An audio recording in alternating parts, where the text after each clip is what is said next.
BPCS 187 मानव संसाधन प्रबंधन, human resource management, ठीक है, इसकी जो बुक रहेगी, ठीक है, इस बुक में अगर आप देखेंगे तो लगभग इसमें आपके कितने हैं, 12 चैप्टर हैं, और 12 के 12 चैप्टर जो रहेंगे इसमें मैं आपको डिस्कस करूंगा। अगर आप देखेंगे चैप्टर नंबर फर्स्ट से लेकर के सेकंड है, थर्ड है, जितने भी चैप्टर हैं, और यहाँ पर लगभग 12 चैप्टर हैं, और 12 जो चैप्टर हैं वो 3 ब्लॉक में डिवाइड कर रखे हैं। जितने चैप्टर हैं सभी के सभी चैप्टर और जितने मोस्ट इंपॉर्टेंट क्वेश्चन है जो कि खास तौर से एग्ज़ाम में पूछे जाते हैं उनके बारे में फुल बुक आज हम यहाँ पर क्या करेंगे, इसको एक्सप्लेन करने की कोशिश करेंगे, और ख़ास तौर से आप सभी का जो एग्ज़ाम होने वाला है उसके पॉइंट ऑफ व्यू से देखेंगे। ठीक है, तो जैसे आप सभी लोग देखेंगे इसमें जो हमारा पहला चैप्टर है, अगर आपके पास बुक है तो आप बुक को ओपन कर लीजिएगा। ठीक है, फर्स्ट चैप्टर में आ जाइएगा।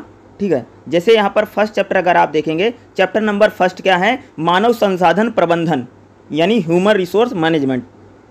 अगर आप इसमें देखेंगे तो 1.2 जो है यानी मानव संसाधन प्रबंधन का विस्तार और उद्देश्य, ये काफ़ी इंपॉर्टेंट है, एक बार एग्जाम में आ चुका है, इसलिए इसको मैं बताऊंगा। दूसरा जो है 1.3 मानव संसाधन प्रबंधन के कार्य, यानी भैया मानव संसाधन जो प्रबंधन करते हैं, प्रबंधन है यानी हम मैनेजमेंट कैसे करेंगे, यानी 1.2 1.3 एग्जाम के पॉइंट ऑफ व्यू से क्या है, बहुत ज़्यादा इंपॉर्टेंट है। ठीक है, चैप्टर नंबर फर्स्ट में, तो चैप्टर नंबर फर्स्ट में 1 पॉइंट जो अगर आप देखेंगे 2 है, इसमें चलते हैं। देखिएगा मानव संसाधन प्रबंधन आखिर होता क्या है। देखिएगा मानव संसाधन प्रबंधन का मतलब होता कि जैसे कोई कंपनी है, कंपनी चाहे वो सरकारी हो या चाहे वो प्राइवेट हो, हम दोनों सेक्टर की बात करें एग्जाम्पल के थ्रू, जैसे कोई प्राइवेट कंपनी है, मारुति है, मारुति सुजुकी है, जैसे होंडा है, या और भी बहुत सारी कंपनी है, टोयोटा है, दुनिया भर की उसी प्रकार से अगर मैं सरकारी की बात करूं, जैसे रेलवे है या बैंकिंग सेक्टर है,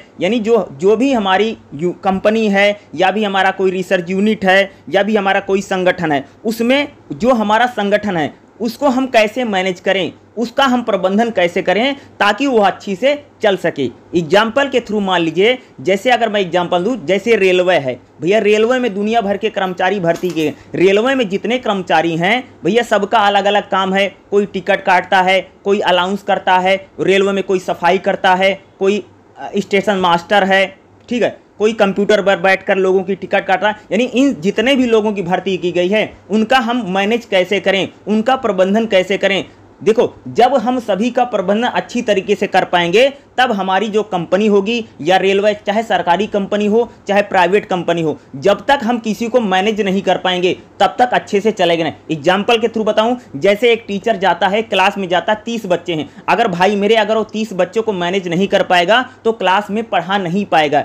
ठीक है, आप समझ रहे हैं। उसी प्रकार से कोई कंपनी हो, अगर मान लीजिए आपकी ही कंपनी है और आपने मान लीजिए कंपनी में 100 लोगों को हायर कर रखा है, 100 लोगों को आपको संभालना है, उनको काम बताना है, उनको काम देना है, अगर आप उनको मैनेज नहीं कर पाएंगे तो क्या होगा, एक प्रकार से भैया कोई इधर भागेगा, कोई उधर भागेगा, कोई आपकी सुनेगा नहीं, सभी लोग क्या करेंगे, मनमानी करेंगे। और जब प्रबंधन अच्छी तरीके से नहीं होता, मनमानी की जाती है, चाहे वो सरकारी सेक्टर हो चाहे वो प्राइवेट सेक्टर हो, धीरे धीरे उसके पतन की यारी कह सकते हैं दिन शुरू हो जाते हैं। आप किसी भी कंपनी या किसी भी यूनिट को उठा करके देख लीजिएगा, जब वहां पर अच्छे तरीके से मैनेजमेंट खराब हो जाता है, जब भी मैनेजमेंट की बात आती है, ठीक है, मैनेजमेंट अगर खराब है तो वहां लोगों को समस्याओं का सामना करना पड़ेगा। आप लोग जिस यूनिवर्सिटी में पढ़ते हैं वहां का सबसे खराब चीज आपको, आप लोग ही तो बोलते हैं कि भाई मैनेजमेंट यानी इग्नू का मैनेजमेंट अच्छा नहीं है। मैनेजमेंट का मतलब क्या, यानी इग्नू जो है वो अपने बच्चों को सही से मैनेज नहीं कर पा रहा है, यानी जितने यानी बड़ी संख्या में तो लोगों को इनरोल तो हो गए, बच्चे पढ़ तो रहे, लेकिन उनको सही से जानकारी नहीं दे पा रहे हैं या उनको सही से इन्फॉर्मेशन देंगे।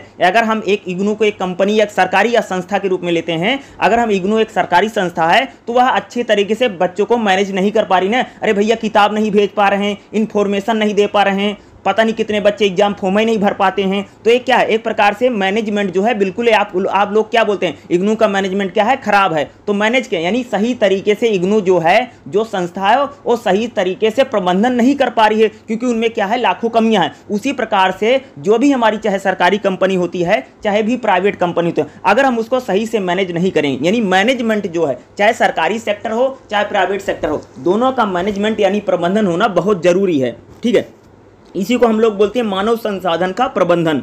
देखिएगा मानव संसाधन का प्रबंधन इसलिए किया जाता है ताकि जो हमारे उद्देश्य हैं, जो हमारे टारगेट हम उसको पूरा कर सकें। एग्जाम्पल लीजिए, जैसे मान लीजिए कि हमारी एक कंपनी है, ठीक है, जैसे मान लीजिए एक कंपनी है, उसका टारगेट है कि डेली वह 1000 पार्ट को बनाएगी। मान लीजिए अगर वो 1000 पार्ट को नहीं बना पाती है, देखो भैया मानव संसाधन का प्रबंधन किस लिए किया जाता है? इसलिए किया जाता है ताकि जो भी सरकारी कंपनी हो चाहे प्राइवेट कंपनी हो, उसके जो टारगेट हैं उस टारगेट को हम क्या कर सकें, अचीव कर सकें। तो चाहे यानी कंपनी के, या कह सकते हैं आप लोग कह सकते हो, जो भी हमारा संगठन है, संगठन के उद्देश्यों और लक्ष्यों को प्राप्त करने के लिए प्रबंधन होना बहुत जरूरी है। अगर भाई मान लो अगर कोई किसी कंपनी का कोई टारगेट है, अगर टारगेट ही नहीं पूरा होगा तो उन लोगों का कोई फायदा नहीं, इसका मतलब मैनेजमेंट अच्छा नहीं है अगर आप टारगेट नहीं पूरा कर पा रहे हैं। देखिएगा आगे देख, मानव संसाधन प्रबंधन जो है, मानव संसाधन विषयक नीति और प्रक्रियाएं संस्था में बृहद लक्ष्यों को व्यक्तिगत योजनाओं को अनुरूप है। करें कि मानव संसाधन का प्रबंधन ऐसे हमें से करना चाहिए ताकि जितने भी व्यक्ति हैं उनका अच्छी तरीके से मैनेजमेंट हो सके। देखो मान लीजिए अगर कोई संगठन है, संगठन में चाहे कोई भैया झाड़ू लगाता है, चाहे एक बड़ी पोस्ट पर बैठा है, दोनों व्यक्तियों का प्रबंधन होना बहुत ज़रूरी है। अगर हम सही से प्रबंधन नहीं करेंगे तो बहुत खतरनाक चीज़ें।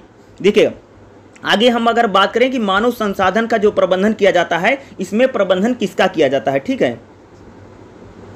अगर कह रहे हैं कि भाई मानव संसाधन का जो प्रबंधन है उसको हम कैसे डिवाइड कर सकते हैं, यानी आखिर इस प्रबंधन किसका किया जाएगा। सबसे पहले मानव का किया जाता है। एक चीज़ मैं क्लियर कर दूं, मानव संसाधन का मतलब क्या होता है भैया? मानव संसाधन का मतलब होता है कि जब हम इंसान को एक संसाधन के रूप में यूज करते हैं। जैसे अगर मैं बात करूँ, जैसे भैया जैसे कपड़े हैं, जैसे साबुन है, शैम्पू है, तेल है, या कोई भी चीज़ है, जैसे हम मोबाइल को एक संसाधन के रूप में यूज करते हैं, उसी प्रकार के जो संगठन होता है उसके लिए जो मानव है वो भी एक संसाधन होते हैं।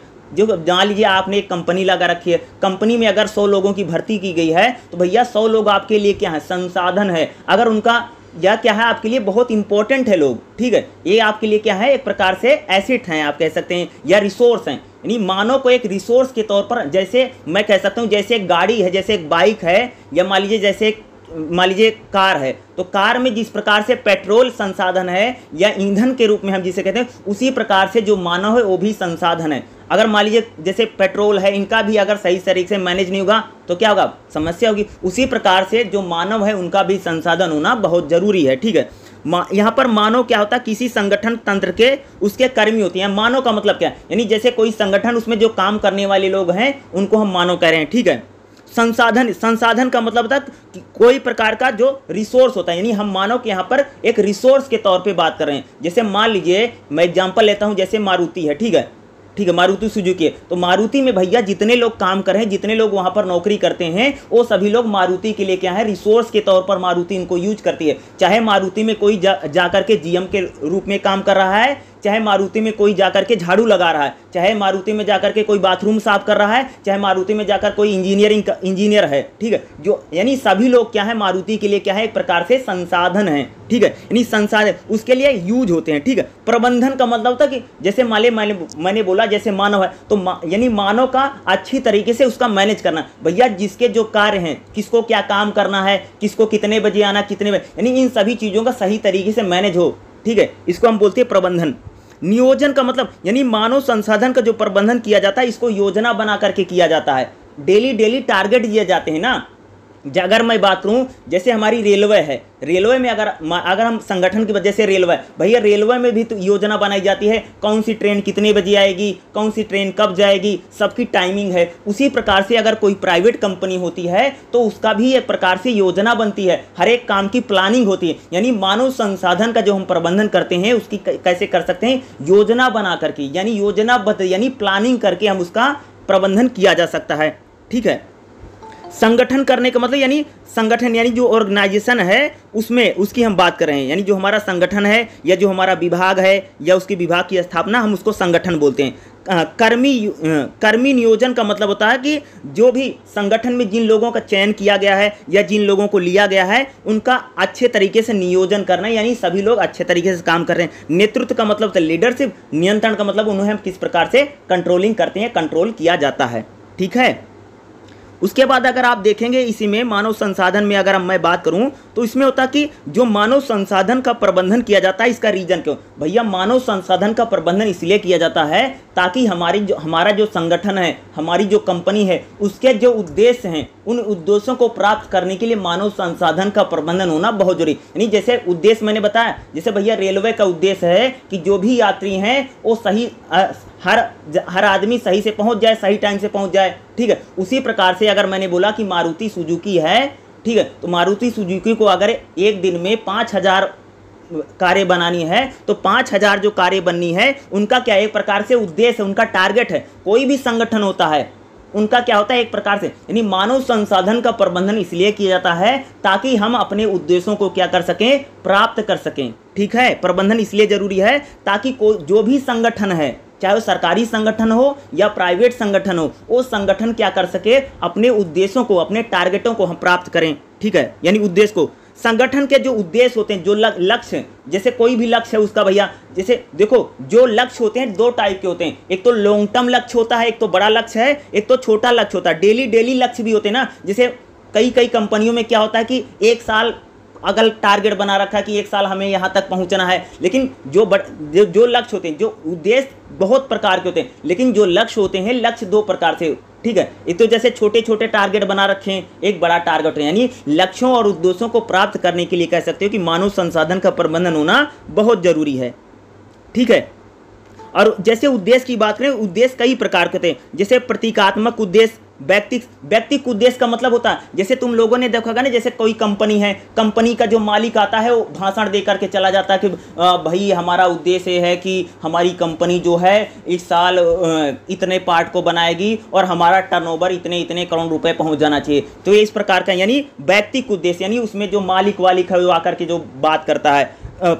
प्रतीकात्मक का मतलब होता है कि उनके जो संगठन के उद्देश्य होते हैं उसी के अनुसार काम होना चाहिए। यानी कोई भी मानव संसाधन का प्रबंधन इसलिए किया जाता है कि हमारे जो उद्देश्य हैं, हम उद्देश्यों को प्राप्त कर सकें। अरे भैया, कोई कंपनी मानव संसाधन का प्रबंधन इसलिए मैनेज इसलिए करती है, एक तो ताकि अच्छे से कंपनी चले। कंपनी किस लिए अच्छे चले, ताकि हमारे जो टारगेट हैं, हम टारगेट को प्राप्त कर सकें। एक बात बताओ, अगर मैंने तुमको, अगर किसी कंपनी ने काम पर रख लिया है, जैसे मान लो तुमको कोई काम करवा रही है, अब मान लो तुम काम ही सही से नहीं करोगे तो उसके जो टारगेट है पूरे नहीं होंगे। तो इसलिए भैया क्या प्रबंधन होना बहुत जरूरी है, ठीक है। उसके बाद इसमें आप देखिएगा जो हमारा नेक्स्ट है मानव संसाधन प्रबंधन के कार्य, यानी मानव संसाधन की जो प्रबंधन है वो कैसे करें, यानी लोगों का हम मैनेजमेंट कैसे करें। तो भैया मैनेजमेंट करने के लिए जो पहला तरीका है, योजना बना करके, क्या करके, जैसे मान लो कि प्रबंधन कैसे होगा, तो प्रबंधन भाई मेरे ऐसे होगा कि हम लोग योजना बनाएं, ठीक है। योजना बना करके प्रबंधन किया जा सकता है, ठीक है। क्या करें, योजना बनाएं, चाहे लिखित बनाए चाहे मौखिक बनाए, प्लान करके प्लान बनाएं, ठीक है। किसको क्या काम दिया जाएगा, कौन क्या काम करेगा। एक बात बताओ, अगर हम लोग योजना नहीं बनाएंगे, एक बात बताओ कि जो संगठन में सफाई कर्मी है, अगर वो अधिकारी का काम करेगा तो हो चल बसी, और अधिकारी से तुम सफाई का काम करवाओगे तो हो गया काम। तो कहने का मतलब कि हमारी जो कंपनी है या जो हमारा संगठन है उसमें मानव संसाधन का प्रबंधन कैसे किया जाएगा। पहला पॉइंट क्या होगा, योजना बना करके, ठीक है। योजना बनाएंगे, यानी हम दूसरा क्या करेंगे, मानव संसाधन का प्रबंधन कैसे किया जाए। भैया जो आदमी काम करता है उनके काम का विश्लेषण करो। जैसे मान लो कि मैंने बताया है कि तुमको, मैंने कंपनी में रख लिया, मैंने बोला है कि तुमको दिन में 50 काम करना है, ठीक है। मान लो कि मैं तुम्हें एक मशीन चलाते हो भाई मेरे, और मशीन से मैंने बोला है कि 50 पार्ट बनाना है, तो मुझे क्या देखना पड़ेगा, उसका विश्लेषण भी करना पड़ेगा। तो तुम काम कर रहे हो कि नहीं कर रहे हो। प्रबंधन में क्या किया जाता है, विश्लेषण भी करते हैं। जैसे मान लो कि सुबह तुम आए, ठीक है, सुबह तुम आए कंपनी में, मैंने बोल दिया कि तुमको आज 5000 पार्ट बना करके देना है, और शाम को फिर मैं देखूंगा ना भैया ने तुमने 5000 बनाया है कि नहीं बनाया है, कहीं तुम सो गए हो, कहीं बनाए ही नहीं हो, तो क्या, यानी मानव संसाधन का प्रबंधन कैसे किया जाएगा। पहला है भैया योजना बनाओ, दूसरा है क्या करो, विश्लेषण करो, यानी उसका क्या करो, जांच करो, जांच। अरे एक बात बताओ कि अगर कंपनी में बहुत लोगों की जैसे रेलवे है भैया, रेलवे लोगों को भर्ती करती है, तो जैसे जो टिकट काट रहा है, जो स्टेशन मास्टर है, जो सफाई कर्मी है, इन लोगों की जांच की जाती है कि जो स्टेशन मास्टर है काम कर रहा है कि नहीं कर रहा है, टिकट कलेक्ट जो टीटी है वो टिकट काट रहा है कि नहीं काट रहा है। यानी हम क्या प्रबंधन कैसे कर सकते हैं, विश्लेषण करके, ठीक है। दूसरा, मानव संसाधन का प्रबंधन कैसे किया जाएगा कि जब भर्ती की जाए, जब सिलेक्शन किया जाए, वहाँ सिलेक्शन भर्ती में ही हम क्या करें, सही लोगों को चुनते समय हम उनको अपने टारगेट बताएं, हम अपने उद्देश्य। मानव संसाधन का प्रबंधन हम क्या कर सकते हैं कि भर्ती और चयन प्रक्रिया में ही किया जाए। जैसे मान लो कोई कंपनी है, जब पहले दिन आपको भर्ती करती है तो भर्ती ही सही से किया जाए। अरे भाई मान लो अगर धांधलीबाजी हो जाएगी, या मान लो कि अनस्किल्ड आदमी को भर्ती कर लोगे तो प्रबंधन हो गया तुम्हारा, ठीक है। यानी चयन और भर्ती यानी मानव संसाधन का प्रबंधन कैसे किया जा सकता है, चयन और भर्ती प्रक्रिया के जरिए। जब हम सही लोगों को सेलेक्ट करेंगे, चयन करेंगे, तो उसका अच्छी तरह से काम होगा। जैसे मान लो तुमने सही लोगों को चुना ही नहीं है, सारे निकम्मे आकर के बैठ गए, सारे निठल्ले हैं, काम ही नहीं करते हैं, आलसी आदमी तुमने सेलेक्ट कर लिया अपने संगठन में, तो काम ही नहीं होगा। यानी क्या करें, हम प्रबंधन तभी कर पाएंगे जब सही से चयन करेंगे, सिलेक्शन होगा भैया ना। आगे देखिएगा, प्रेरणा और अनुपस्थिति, यानी क्या करें, हम प्रबंधन करने के लिए लोगों को प्रेरित करें। यानी मानव संसाधन प्रबंधन करने के लिए हम क्या करना है, लोगों को प्रेरित करना पड़ेगा, यानी उनमें ऊर्जा भरनी पड़ेगी। तुम लोगों को देखा होगा ना, कंपनी में तमाम तरह के सेमिनार होते हैं, वहाँ पर जो टीम लीडर होता है वो लोगों को आकर के ऊर्जा देता है कि आज हमें इतना काम करना, आज हमें इतना काम करना, ये करना, ये कर देना, फलाना कर देना है, इतने टारगेट पूरे कर देने हैं, यानी प्रेरणा देना। और दूसरा, मानव संसाधन का प्रबंधन कैसे किया जा सकता है, लोगों को ट्रेनिंग दो, लोगों को प्रशिक्षण दो। यानी मान लो कि जैसे मान लो कि मैंने आपको रखा है तो मैं आपको सिखाऊंगा, बताऊंगा, तभी तो तुम अच्छा काम करोगे। यानी मानव संसाधन का प्रबंधन कैसे कर सकते हैं भाई, ट्रेनिंग दे करके, ठीक है, प्रशिक्षण दे करके, ठीक है। यानी उसको कुछ समय के लिए ट्रेनिंग दे दो तो जो जिसको हमने भर्ती किया है वो अच्छा हो जाएगा, ठीक है। दूसरा, निष्पादन मूल्यांकन। निष्पादन मूल्यांकन का मतलब होता है कि जो भी विभाग है आपके कामों की समीक्षा करेगा। तुम सबने देखा होगा ना, जैसे लोगों का सैलरी बढ़ती है या किसी का प्रमोशन होता है तो जांच की जाती है कि तुम सही से काम करे तो नहीं। यानी मानव संसाधन का प्रबंधन कैसे कर सकते हैं, निष्पादन मूल्यांकन। भैया जांच करें कि आदमी सही से काम कर रहा है कि नहीं कर रहा है। एक बात बताओ, अगर कोई संगठन मानव संसाधन का प्रबंधन कैसे करा, यानी लोगों की जांच करेगा ना, भाई जा करके देखो कोई काम चोरी तो नहीं कर रहा, जैसे नाइट शिफ्ट चल रही, कोई सो तो नहीं जा रहा है, कोई ऐसे आंख तो बंद करके नहीं है। मैंने मान लो तुमने दे दिया है कि तुमको रात भर में 500 यानी पाँच काम करना है, तो मान लो कि सो गया, वो काम ही नहीं किया, तो क्या करो, तुमको क्या करना पड़ेगा, मूल्यांकन करना पड़ेगा। देखो जो भी संगठन होता सभी का मूल्यांकन करता है, चाहे सरकारी हो चाहे प्राइवेट हो, हर जगह पर। अगर मैं बात करूं जैसे टीचर है, अरे भैया टीचर की भी डायरी बनी होती कि तुमने बच्चों को काम दिया या नहीं दिया है, ठीक है। देखिएगा, यानी निष्पादन मूल्यांकन भी बहुत ज़रूरी है कि मान लो कि अगर हमने कंपनी में किसी लोगों को रखा है तो भैया समय समय पर उनकी चेक करो, काम सही से कर रहा है, ये भी एक मैनेजमेंट ही होगा, ठीक है। अगला क्या, श्रम संबंध, यानी यह मानव संसाधन का महत्वपूर्ण कार्य है। संगठन में श्रमिक संघर्ष होते हैं, संघ होते हैं तथा मानव संसाधन विकास उनके कर्मी ही। तो तुमने देखा होगा जैसे मारुति है, कंपनी है, वहाँ पर भी देखा लोग बना लेते हैं, यूनियन बना लेते हैं ना, यूनियनबाजी भी बहुत होती ना, तो यूनियन भी एक प्रकार से क्या करती कंपनी को, या मानव संसाधन का एक तरीका है। जैसे मान लो शरीर, जैसे अगर मैं बात करूँ जैसे मारुति में यूनियन बहुत तगड़ी है। अगर मैं सुजुकी की बात करूँ, मारुति जो सुजुकी है नोएडा में लगी हुई है, उसकी यूनियन बहुत तगड़ी है। अगर आप मारुति की बात करो तो यूनियन बीच में आप सबने सुना होगा ना, बाद में एक बार मारुति जो मानेसर प्लांट है उसको वहाँ के जो वर्कर थे उन्होंने प्लांट को ही फूंक दिया था। यानी अगर आप देखेंगे तो मारुति की जो यूनियन है बहुत तगड़ी, मैं मानेसर की बात कर रहा हूँ, ठीक है। तो मानेसर में जो लगी है बहुत तगड़ी यूनियन है। तो यूनियन भी एक प्रकार से इनका जो लोग वर्कर करते हैं इन्होंने यूनियन बना कर, तो यूनियन का भी मैनेजमेंट होना बहुत जरूरी है। एग्जाम्पल नहीं दिया भाई, अगर मान लो अगर मैं मारुति की बात करूँ तो मारुति का जो मैनेजमेंट है वो यूनियन को सही से मैनेज नहीं कर पाया, और जो वहाँ के वर्कर थे उन्होंने जाकर के भाई कंपनी फूंक दी। तो इस प्रकार से भी मैनेजमेंट होना बहुत जरूरी है, ठीक है। अगला, रिकॉर्ड रखना, यानी मानव संसाधन का प्रबंधन कैसे कर सकते हैं, लोगों का रिकॉर्ड रखें। भैया कौन कितना काम कर रहा है, तुम सबने देखा होगा कंपनी में क्या होता है, डेली हर हावरली रिकॉर्ड रखा जाता है, इस घंटे में कितना काम हुआ, इस घंटे में कितना, यानी रिकॉर्ड रख करके भी हम क्या कर सकते हैं, या मैनेजमेंट कर सकते हैं। यानी मैनेजमेंट करने के लिए हम रिकॉर्ड रखना भी हमारे लिए बहुत महत्वपूर्ण हो सकता है, ठीक है। बाद जो है ये तो चैप्टर 1 पॉइंट पहला जो चैप्टर है लगभग समाप्त हो गया है, क्योंकि यही 2 क्वेश्चन जो मैंने बताए यही बहुत इंपॉर्टेंट है और एग्जाम में आने वाला भी यही रहता है, मोस्टली यही आता है। ठीक है, अगला जो चैप्टर है चैप्टर 2 है, चैप्टर 2 में आ जाइए, चैप्टर नंबर 2। ठीक है, इसको ओपन कर लो। चैप्टर नंबर 2 में अगर आप देखोगे मानव संसाधन विकास, ठीक है, यहाँ पर अगर आप देखेंगे तो ध्यान दीजिएगा 2.2.3 मानव संसाधन विकास का महत्व और इसके लाभ, ये इम्पोर्टेंट है। ठीक है, दूसरा है 2.3 मानव संसाधन विकास के कार्य, ये 2 इम्पोर्टेंट है। अब मैं बता देता हूँ यानी मानव संसाधन विकास क्या होता है। अभी हम लोग बात कर रहे थे कि भाई एक संगठन है और उसको हम लोग मैनेज कर रहे थे कि लोगों को सही से लगाएं, सही से काम करवाएं। ठीक है, विकास का मतलब क्या होता है कि जैसे मान लो कि एग्जाम्पल मैंने लिया, जैसे मारुति है, मारुति में हज़ारों वर्कर काम करते हैं। ठीक है, मान लिया, तो भैया जो हज़ारों वर्कर काम कर रहे हैं उनका डेवलपमेंट भी होना बहुत ज़रूरी है। जैसे मान लीजिए कि मारुति में कोई फ्रेशर आदमी भर्ती हो गया, तो फ्रेशर जो होता है उसका लगातार विकास भी होता रहता है। देखते नहीं, उसका समय समय पर प्रमोशन होता है, समय समय पर उसकी सैलरी बढ़ती रहती है, उसका इंक्रीमेंट होता रहता है।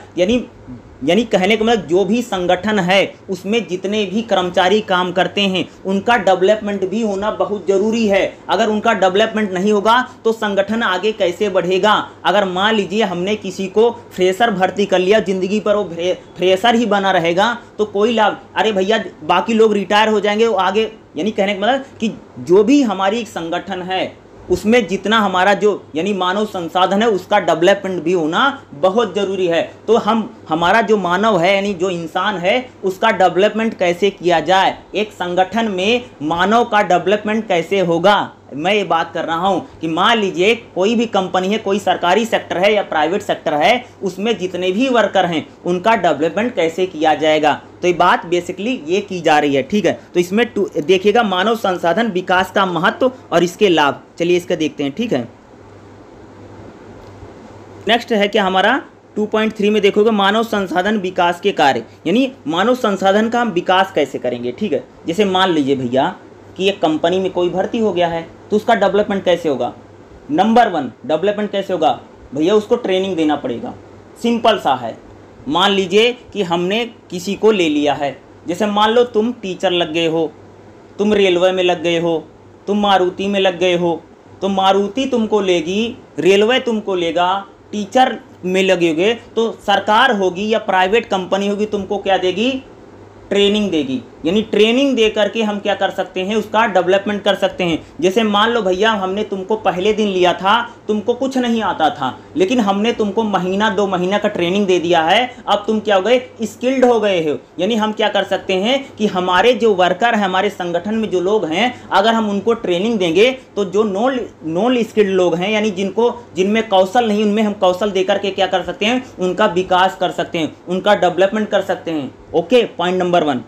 ठीक है, दूसरा यानी संगठन विकास। देखोगे अगर हम लोगों का विकास करेंगे, अगर हम लोगों का डेवलपमेंट, तो क्या होगा, संगठन का विकास होगा। जैसे मान लो कि हमारी कंपनी में जितने लोग हैं, ठीक है, अगर हम विकास करेंगे तो हमारा जो संगठन है वो भी बढ़ेगा। जैसे मान लीजिए कोई कंपनी है, अगर अपने कर्मचारियों को ट्रेनिंग देगी या सिखाएगी, बताएगी, तो मान लीजिए वर्कर में क्या, वर्कर का भी डेवलपमेंट होगा, साथ साथ जो हमारा संगठन होगा वो भी आगे बढ़ेगा। एग्जाम्पल के थ्रू, जैसे मान लीजिए कोई टीचर है, फ्रेशर टीचर के रूप में लगता है, लेकिन जब उसको ट्रेनिंग दी जाती है, समय समय पर जो उसको सरकार ट्रेनिंग देती है, जो टीचर है वो अच्छे से अच्छे क्या करता है, पढ़ाने लग जाता है। इससे जो एजुकेशन सेक्टर है वो भी अच्छा होता है। उसी प्रकार से जैसे कोई प्राइवेट सेक्टर है या कोई प्राइवेट कंपनी है, तो प्राइवेट कंपनी या प्राइवेट सेक्टर भी जब लोगों को सिखाता है, बताता है, इससे क्या होता, संगठन को भी लाभ होता है, साथ में जो वर्कर है उसको भी लाभ होता है। तुम सबने देखा होगा ना कि लोग कंपनी में लगते हैं, थोड़ी नौकरी करते हैं, उस कंपनी को छोड़ करके दूसरी में चले जाते हैं, दूसरी छोड़ करके तीसरी। यानी हर कंपनी जो होती है अगर कर्मचारियों को अगर वो ट्रेनिंग देगी तो कर्मचारी जो है यानी जो कह सकते जो वर्कर है उसको तो लाभ होगा, साथ ही साथ कह सकते हो कि जो संगठन है उसको भी लाभ होगा। ओके, साथ जीवन वृत्ति विकास करें भैया। जीवन नहीं कह सकते कि अगर लोगों को यानी मानव संसाधन का विकास किया जाएगा तो जीवन वृत्ति विकास भी बढ़ेगा, यानी उनमें स्किल्ड होंगे अपने जीवन के प्रति, यानी कैसे तो एक प्रकार से उनमें जागरूकता आएगी लाइफ को लेकर के, या परिवार के साथ घर के साथ वो अच्छी तरीके से क्या कर पाएंगे, तालमेल बिठा पाएंगे। ठीक है, देखिएगा अन्य महत्वपूर्ण कार्यों में कर्मियों का जीवन वृत्ति विकास को बढ़ावा देना। हम इस इकाई में बार बार यह किया गया कि मानव संसाधन व्यक्तियों की योग्यता दक्षता को बढ़ाने पर केंद्रित रहता है ताकि वह वर्तमान समय और भावी कार्य दायित्वों को भली करेगी।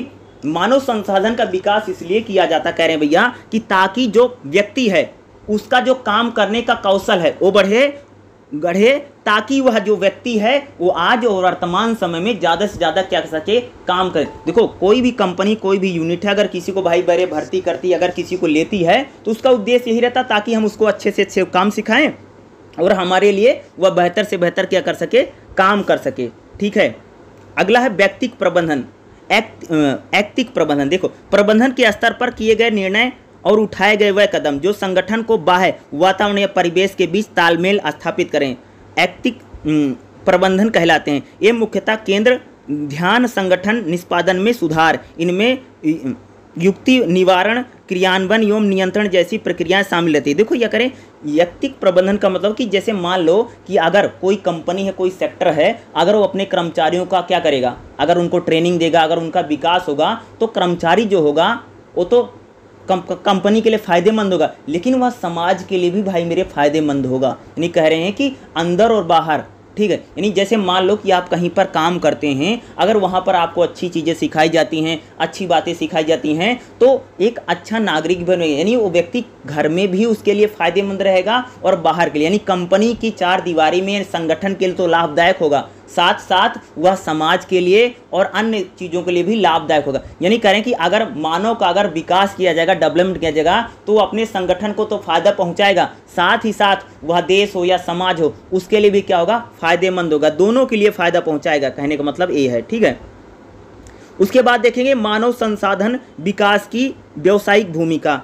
इसको नहीं बल्कि अगला जो इसको मैं बता देता हूँ को देखिएगा 2.2.3 मानव संसाधन विकास का महत्व और इसके लाभ। देखो भाई, अगर मानव संसाधन का विकास, मानव का अगर विकास होगा तो लाभ किसको मिलेगा। ठीक है, तो लाभ किसको मिलेगा, हम लाभों की बात करते हैं। ठीक है, या इसका महत्व क्यों है, तो पहला है कि अगर मानव संसाधन का अगर अनेक लाभ हैं, यानी मानव संसाधन के विकास के क्या अनेक लाभ हैं, जिसकी व्याख्या पहले, मानव संसाधन विकास की गतिविधि कर्मी को योग्य बनाती है और उसकी संभावना को, जैसे मान लो कि अगर मानव संसाधन का विकास होगा, जो हमारा वर्कर होगा वो स्किल्ड हो जाएगा। पहला लाभ भी मिलेगा भैया, हमारा जो वर्कर है, जैसे मान लो कोई संगठन है, ठीक है, अगर उसका अगर जो वर्कर है अगर उसका डेवलपमेंट होगा तो स्किल्ड हो जाएगा और वो क्या होगा, कोई भी काम को अच्छे प्रकार से काम करेगा, पहला लाभ ही होगा। दूसरा, ये संगठन में सकारात्मक, जैसे मान लो हमारे जो वर्कर हैं, जैसे मान लो हमारे कोई संगठन में अगर संगठन के लोगों का अगर डेवलप, तो एक अच्छा वातावरण बनेगा, यानी एक अच्छा इन्वायरमेंट बनेगा। ठीक है, जहां प्रत्येक कर्मी स्वयं का मूल्यांकन, जैसे मान लो कि अगर हम लोगों को डेवलप कर देंगे तो लोग खुद ही जान पाएंगे कि वो गलत कर रहे हैं या सही कर रहे हैं, वो काम को अच्छे से कर पा रहे हैं नहीं कर रहे हैं। यानी मानव संसाधन का विकास करने से क्या होगा कि एक तो अच्छा माहौल बनेगा, दूसरा जो हमारे कर्मी होंगे यानी जो हमारे वर्कर होंगे वो स्वयं को यानी स्वयं ही अपना निरीक्षण कर पाएंगे, यानी स्वयं को जांच पाएंगे कि वह काम को अच्छा कर पा रहे हैं या नहीं कर पा रहे हैं, दूसरा लाभ मिलेगा। तीसरा, कर्मी कार्य हेतु संप्रेरणा तथा कार्य प्राय संतुष्टि का संचार करके उनकी कार्यकारी जीवन करें कि अगर हम मानव संसाधन का विकास होगा तो जो कर्मचारी होगा अपने जीवन से संतुष्ट होगा और उसके जीवन की गुणवत्ता बढ़ेगी। करें भैया कि अगर ह्यूमन डेवलपमेंट होगा तो क्या होगा, लोगों के जीवन की जो गुणवत्ता है वो भी बढ़ेगी, क्वालिटी बढ़ेगी। यानी करें लोगों का जब विकास करेंगे, डेवलपमेंट करेंगे तो लोग क्या होंगे भैया, उनकी क्वालिटी बढ़ेगी और अपने लाइफ के प्रति वो संतुष्ट रहेंगे, सेटिस्फाई रहेंगे।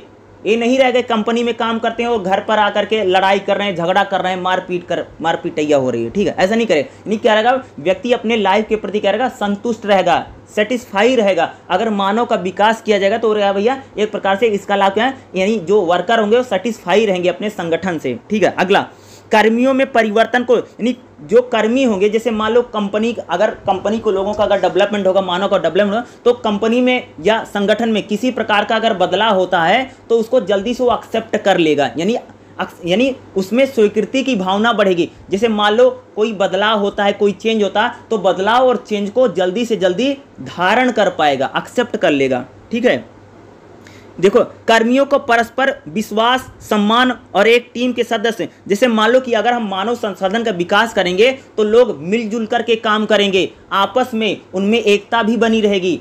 समझ रहे हो कि अगर कोई भी संगठन में मानव संसाधन का विकास होगा तो उसके कर्मी क्या होंगे, जागरूक होंगे, और वह एक सम्मान के साथ, एक विश्वास के साथ अपने टीम को अच्छे से बिल्ड करेंगे और अच्छे प्रकार से अपनी टीम को बनाएंगे, लोगों को जोड़ेंगे, यानी उनका संगठन के प्रति उनकी जिम्मेदारी को मानेंगे और अच्छे तरीके से क्या करेंगे, लोग काम करेंगे। एग्जाम्पल मैं बताऊं, जैसे मान लीजिए आपको किसी कंपनी में लिया गया है, तो अगर मान लीजिए कि आपको वहां पर भाई अच्छे से आपका डेवलपमेंट होगा, आपकी सोच समझ बढ़ेगी, तो कंपनी के प्रति क्या होंगे, आप ज़्यादा से ज़्यादा काम करोगे, लोगों से मिलजुल करके काम करोगे ना, फायदा होगा ना इसका। आगे इसमें जो दूसरी जो बात की गई उसको देखें, यानी मानव संसाधन का ये जो पूछा गया है बहुत इंपॉर्टेंट है। ठीक है, एग्जाम में आ सकता है। मानव संसाधन का जो महत्व क्यों है, भैया महत्व क्यों है? देखो अगर हम मानव संसाधन का विकास करेंगे तो यह हमारे संगठन के लिए लाभदायक होगा, साथ में उस मनुष्य के लिए भी लाभदायक होगा। समझ रहे हो, ह्यूमन डेवलपमेंट होने से क्या होता है कि हमारी जो कंपनी है, चाहे भैया सरकारी है चाहे प्राइवेट है, कंपनी को तो लाभ पहुंचेगा, कंपनी को तो फायदा होगा ही होगा, लेकिन उस आदमी को भी पर्सनल लाइफ में बहुत सारे फायदे होंगे। ठीक है, इस बात को समझिएगा, और इसी बात को अलग अलग हेडिंग बना करके, अलग अलग पॉइंट बना करके क्या कर सकते हैं, आप लोग लिख सकते हैं। अब चलिए हम नेक्स्ट चैप्टर को देखते हैं, जो हमारा नेक्स्ट चैप्टर है। ठीक है, चैप्टर नंबर 3 हमारा क्या है, कार्यस्थल में विविधता। एग्जाम्पल के थ्रू बताऊं, जैसे मान लो भाई मेरे, आप किसी संगठन में काम करते हो, तो हमारा जो वर्क प्लेस होता है उसमें जो विविधता यानी भिन्नता, विविधता की मतलब क्या होता है, भिन्नता। कार्यस्थल का मतलब समझते हो, हमारा जो वर्क प्लेस है जहाँ पर हम काम करते हैं, जैसे भैया कोई टीचर है उसका वर्क प्लेस स्कूल है, ठीक है, कोई कर्मचारी है तो उसका वर्क प्लेस कंपनी हो सकती है, रेलवे का आदमी है तो उसका वर्क प्लेस शायद हो सकता है कि जहाँ पर वो अलाउंस करता है, टिकट काटता है, उसका हर आदमी का क्या होता है, वर्क प्लेस होता है। ठीक है, आगे देखिएगा, कार्यस्थल विविधता। देखो कार्यस्थल में क्या होती है भैया, विविधता होती है, भिन्नता होती है। ठीक है, बदला, जैसे मान लो एग्जाम्पल को बताऊं, जैसे रेलवे है भाई, रेलवे में विविधता तो है ना, अलग अलग जाति के लोग हैं, अलग अलग धर्म के लोग हैं, अलग अलग उम्र के लोग हैं, अलग अलग समाज के लोग हैं, तो क्या होती है, इसको हम विविधता बोलते हैं ना। जैसे वहाँ पर महिलाएं भी काम कर रही हैं, पुरुष भी काम कर रहे हैं, बूढ़े भी काम कर रहे हैं, नौजवान भी काम कर रहे हैं, इसको हम क्या बोलते हैं, विविधता। कोई भी कंपनी हो, कोई भी संगठन हो, ठीक है, चाहे वो सरकारी हो चाहे वो प्राइवेट हो, वहाँ पर कार्यस्थल में हमें विविधता देखने को मिलती है। अरे भाई एक बात बताओ, अगर तुम रेलवे में जाओगे तो रेलवे में 30-32 साल का आदमी भी टिकट काट रहा है, आपको टिकट निकाल के दे रहा है, वहाँ पर कोई 40-50 साल का आदमी भी बैठा है, साथ में कोई लेडीज भी बैठी है, तो क्या है, इसको हम क्या बोलते हैं, कार्यस्थल में विविधता। यानी क्या होती भैया, भिन्नता। सब एक जैसे नहीं है, क्या है, सब अलग अलग हैं, सबकी जाति अलग है, सबका धर्म अलग है, सबका लिंग अलग है। समझ रहे हो, सबकी एज अलग है, अलग अलग एज ग्रुप के लोग होते हैं, और अलग अलग राज्यों से। जैसे अगर हम प्राइवेट कंपनी की बात करें ना, कंपनी में देखो तो कोई बिहार का है, कोई यूपी का है, कोई मध्य प्रदेश का है, कोई बंगाल का है, यानी सभी लोग क्या होते हैं, अलग अलग इलाकों से आते हैं, सबकी अपनी अपनी भाषा है, सबका अपना अपना क्षेत्र है।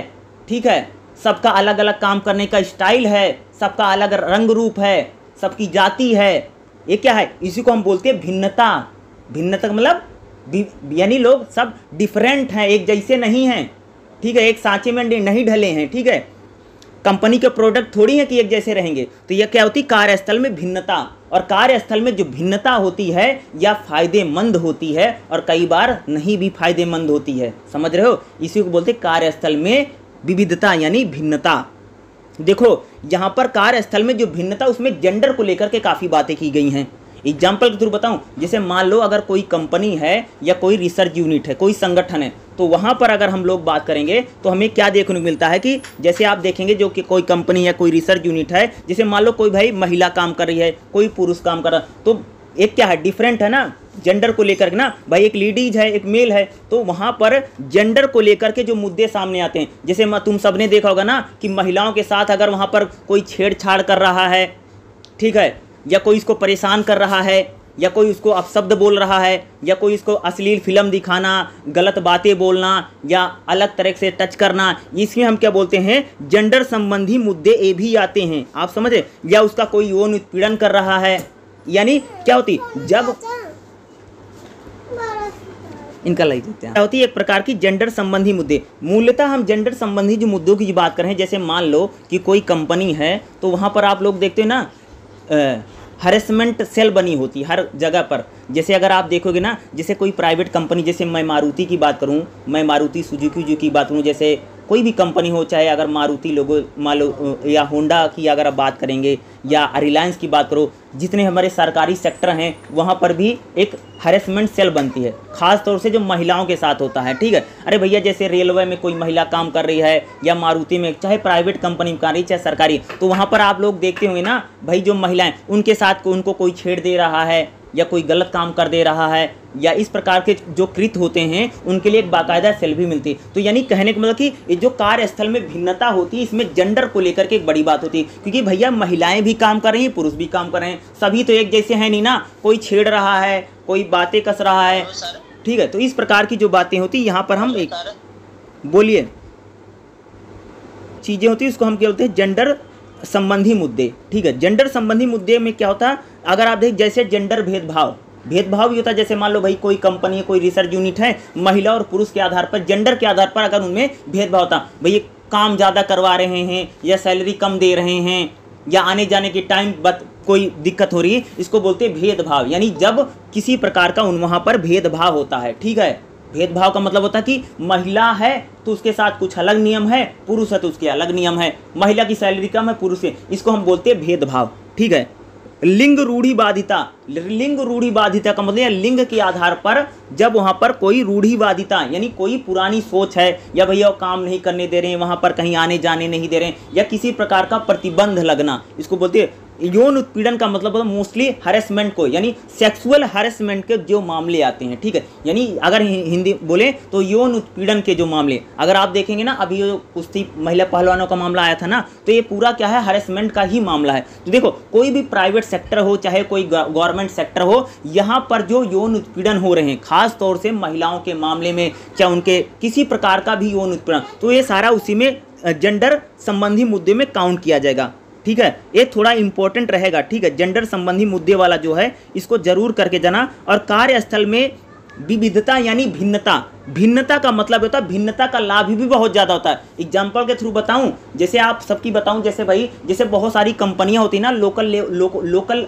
आदमी को भर्ती नहीं करती हैं। जैसे मान लो कोई कंपनी है, अगर उसमें अलग अलग जाति के लोग हैं, अलग अलग धर्म के लोग हैं, अलग अलग स्टेट के लोग हैं ना, जब रहते हैं ना, तो कंपनी का माहौल अच्छा रहेगा। जैसे मान लो भैया एक ही राज्य के लोग अगर सारे भर जाएंगे तो काम ही नहीं करेंगे, ठीक है, ये भी बड़ी दिक्कत खड़ी हो जाती है। तो कहने का कोई भी अगर कंपनी है, अगर वहाँ पर अलग अलग जाति के लोग हैं, अलग अलग धर्म के लोग हैं, अलग अलग वर्ग के लोग हैं, अलग अलग संप्रदाय के लोग हैं, तो इसका बहुत ज़्यादा लाभ भी मिलता है, क्योंकि भैया हर आदमी की अलग सोच है, अलग बुद्धि है, अलग दिमाग है, तो इसका बहुत फायदा भी होता है, ठीक है। इससे कर्मचारियों में कार्यबल कंपटीशन बढ़ता है। जैसे भाई अलग अलग जाति के लोग हैं, अलग, तो इसमें क्या होता है, एक प्रकार से कंपटीशन भी हमें देखने मिलता है, और जो हमारा कर्मचारी होता है वह भी बेहतर ढंग से क्या करता है, काम करता है। मोस्टली मैंने मारुति का एग्जांपल दिया, मारुति के में अगर आप देखोगे तो वहाँ पर एक ही राज्य के लोग ज़्यादा हो गए थे, वहाँ पर दिक्कत आई। तो जैसे कई बार आप प्राइवेट सेक्टर या गवर्नमेंट सेक्टर, मैं मोस्टली प्राइवेट सेक्टर को यहाँ पर बात कर रहा हूँ, तो मोस्टली प्राइवेट सेक्टर जो होते हैं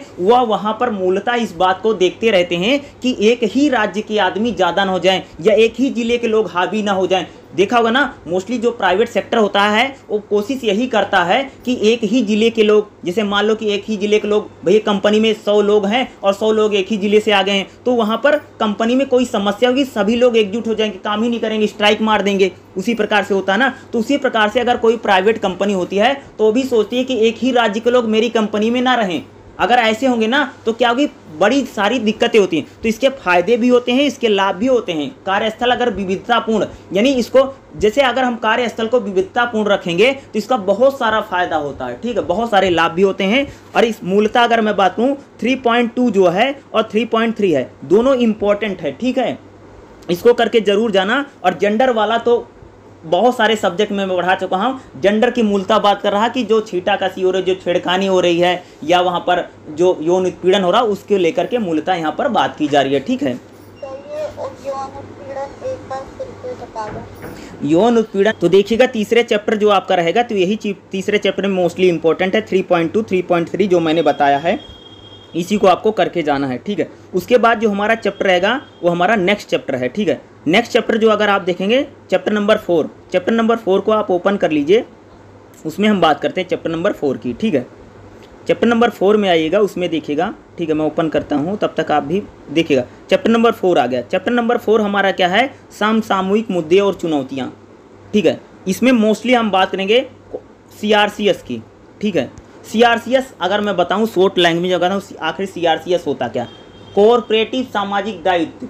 यानी भैया कोई भी संगठन हो, चाहे वो रेलवे है, चाहे वो बैंक सेक्टर है, चाहे कोई भी सेक्टर है, या मोस्टली प्राइवेट सेक्टर की हम लेते हैं, चाहे वो मारुति है, चाहे होंडा है, चाहे वो टोयोटा है, या कोई भी कंपनी है। तो ये जो कंपनियां हमारे देश में लगी हुई हैं, हमारे धरती पर लगी हुई जो लगी हुई हैं भैया, प्रदूषण भी करती हैं, ठीक है। ये इनका बहुत ज़्यादा कह सकते हो कि मटेरियल भी नदी में जाता है। यानी जो हमारा पूरा कॉरपोरेट है, यानी जो पूरा उद्योग हैं, उन उद्योगों की समाज के प्रति जो जिम्मेदारी है, यानी जो हमारे उद्योग होते हैं इनकी समाज के प्रति ये जिम्मेदारी होती है कि ये समाज में अपना योगदान दें, ठीक है। जो लोग समाज में असहाय हैं, जो लोग गरीब हैं, ठीक है, या जो लोग गरीब हैं, चाहे उनको मदद, चाहे डॉक्टरी पद्धति, चाहे भैया उसको उनकी दवाई करवा दें, या उनको शिक्षा में मदद कर दें, उनको पढ़ा लिखा दें, ठीक है, या उनको अन्य किसी प्रकार की जो मदद प्रदान करते हैं, हम उनको क्या करते हैं, उसको बोलते हैं, ठीक है। जैसे मान लो कि कोई कंपनी, आपने देखा ना, ये जैसे बहुत सारे ट्रस्ट बना रखे हैं ना, चैरिटी के नाम पर। अगर आपने देखा रतन टाटा का सबने नाम सुना भाई, रतन टाटा जो हैं बहुत सारा चैरिटी में पैसा देते हैं। मोस्टली जो अगर आप देखेंगे उनकी जो कंपनी है, ठीक है, जितना लाभ कमाती है, ठीक है, टाटा जो है, टाटा ग्रुप जितना भाई लाभ कमाता है, उसमें ज़्यादातर पैसा किस में दे देते हैं, चैरिटी में। चाहे हम रिलायंस की बात करें तो रिलायंस भी बहुत सारा पैसा चैरिटी में दान करती है। उसी प्रकार से जो भी कंपनी होती है, ध्यान से रखना, मैं यहाँ पर पॉइंट बोल रहा हूँ, कोई भी कंपनी जिसका भी टर्नओवर, ठीक है, जिसका टर्नओवर अच्छा खासा 2%, कितना 2% क्या आपको देना है CRCS, यानी आपको समाज के लिए। यानी जैसे मान लो भैया किसी कंपनी ने 100 रुपया कमाया है, एग्जाम्पल के थ्रू, यानी किसी भी कंपनी ने अगर 100 रुपये कमाया है तो 2 रुपये वो क्या करेगी, CRCS में खर्च करेगी, यानी 2 रुपये लोगों की भलाई के लिए लगाएगी। चाहे वो पानी के प्याऊ लगवा दे, चाहे वो सड़क बनवा दे, चाहे वो रोड बनवा दे, ठीक है, चाहे वो अस्पताल बनवा दे, चाहे बच्चों को पढ़ाने में कोई मदद कर दे, चाहे वो सरकार की हेल्प कर दे।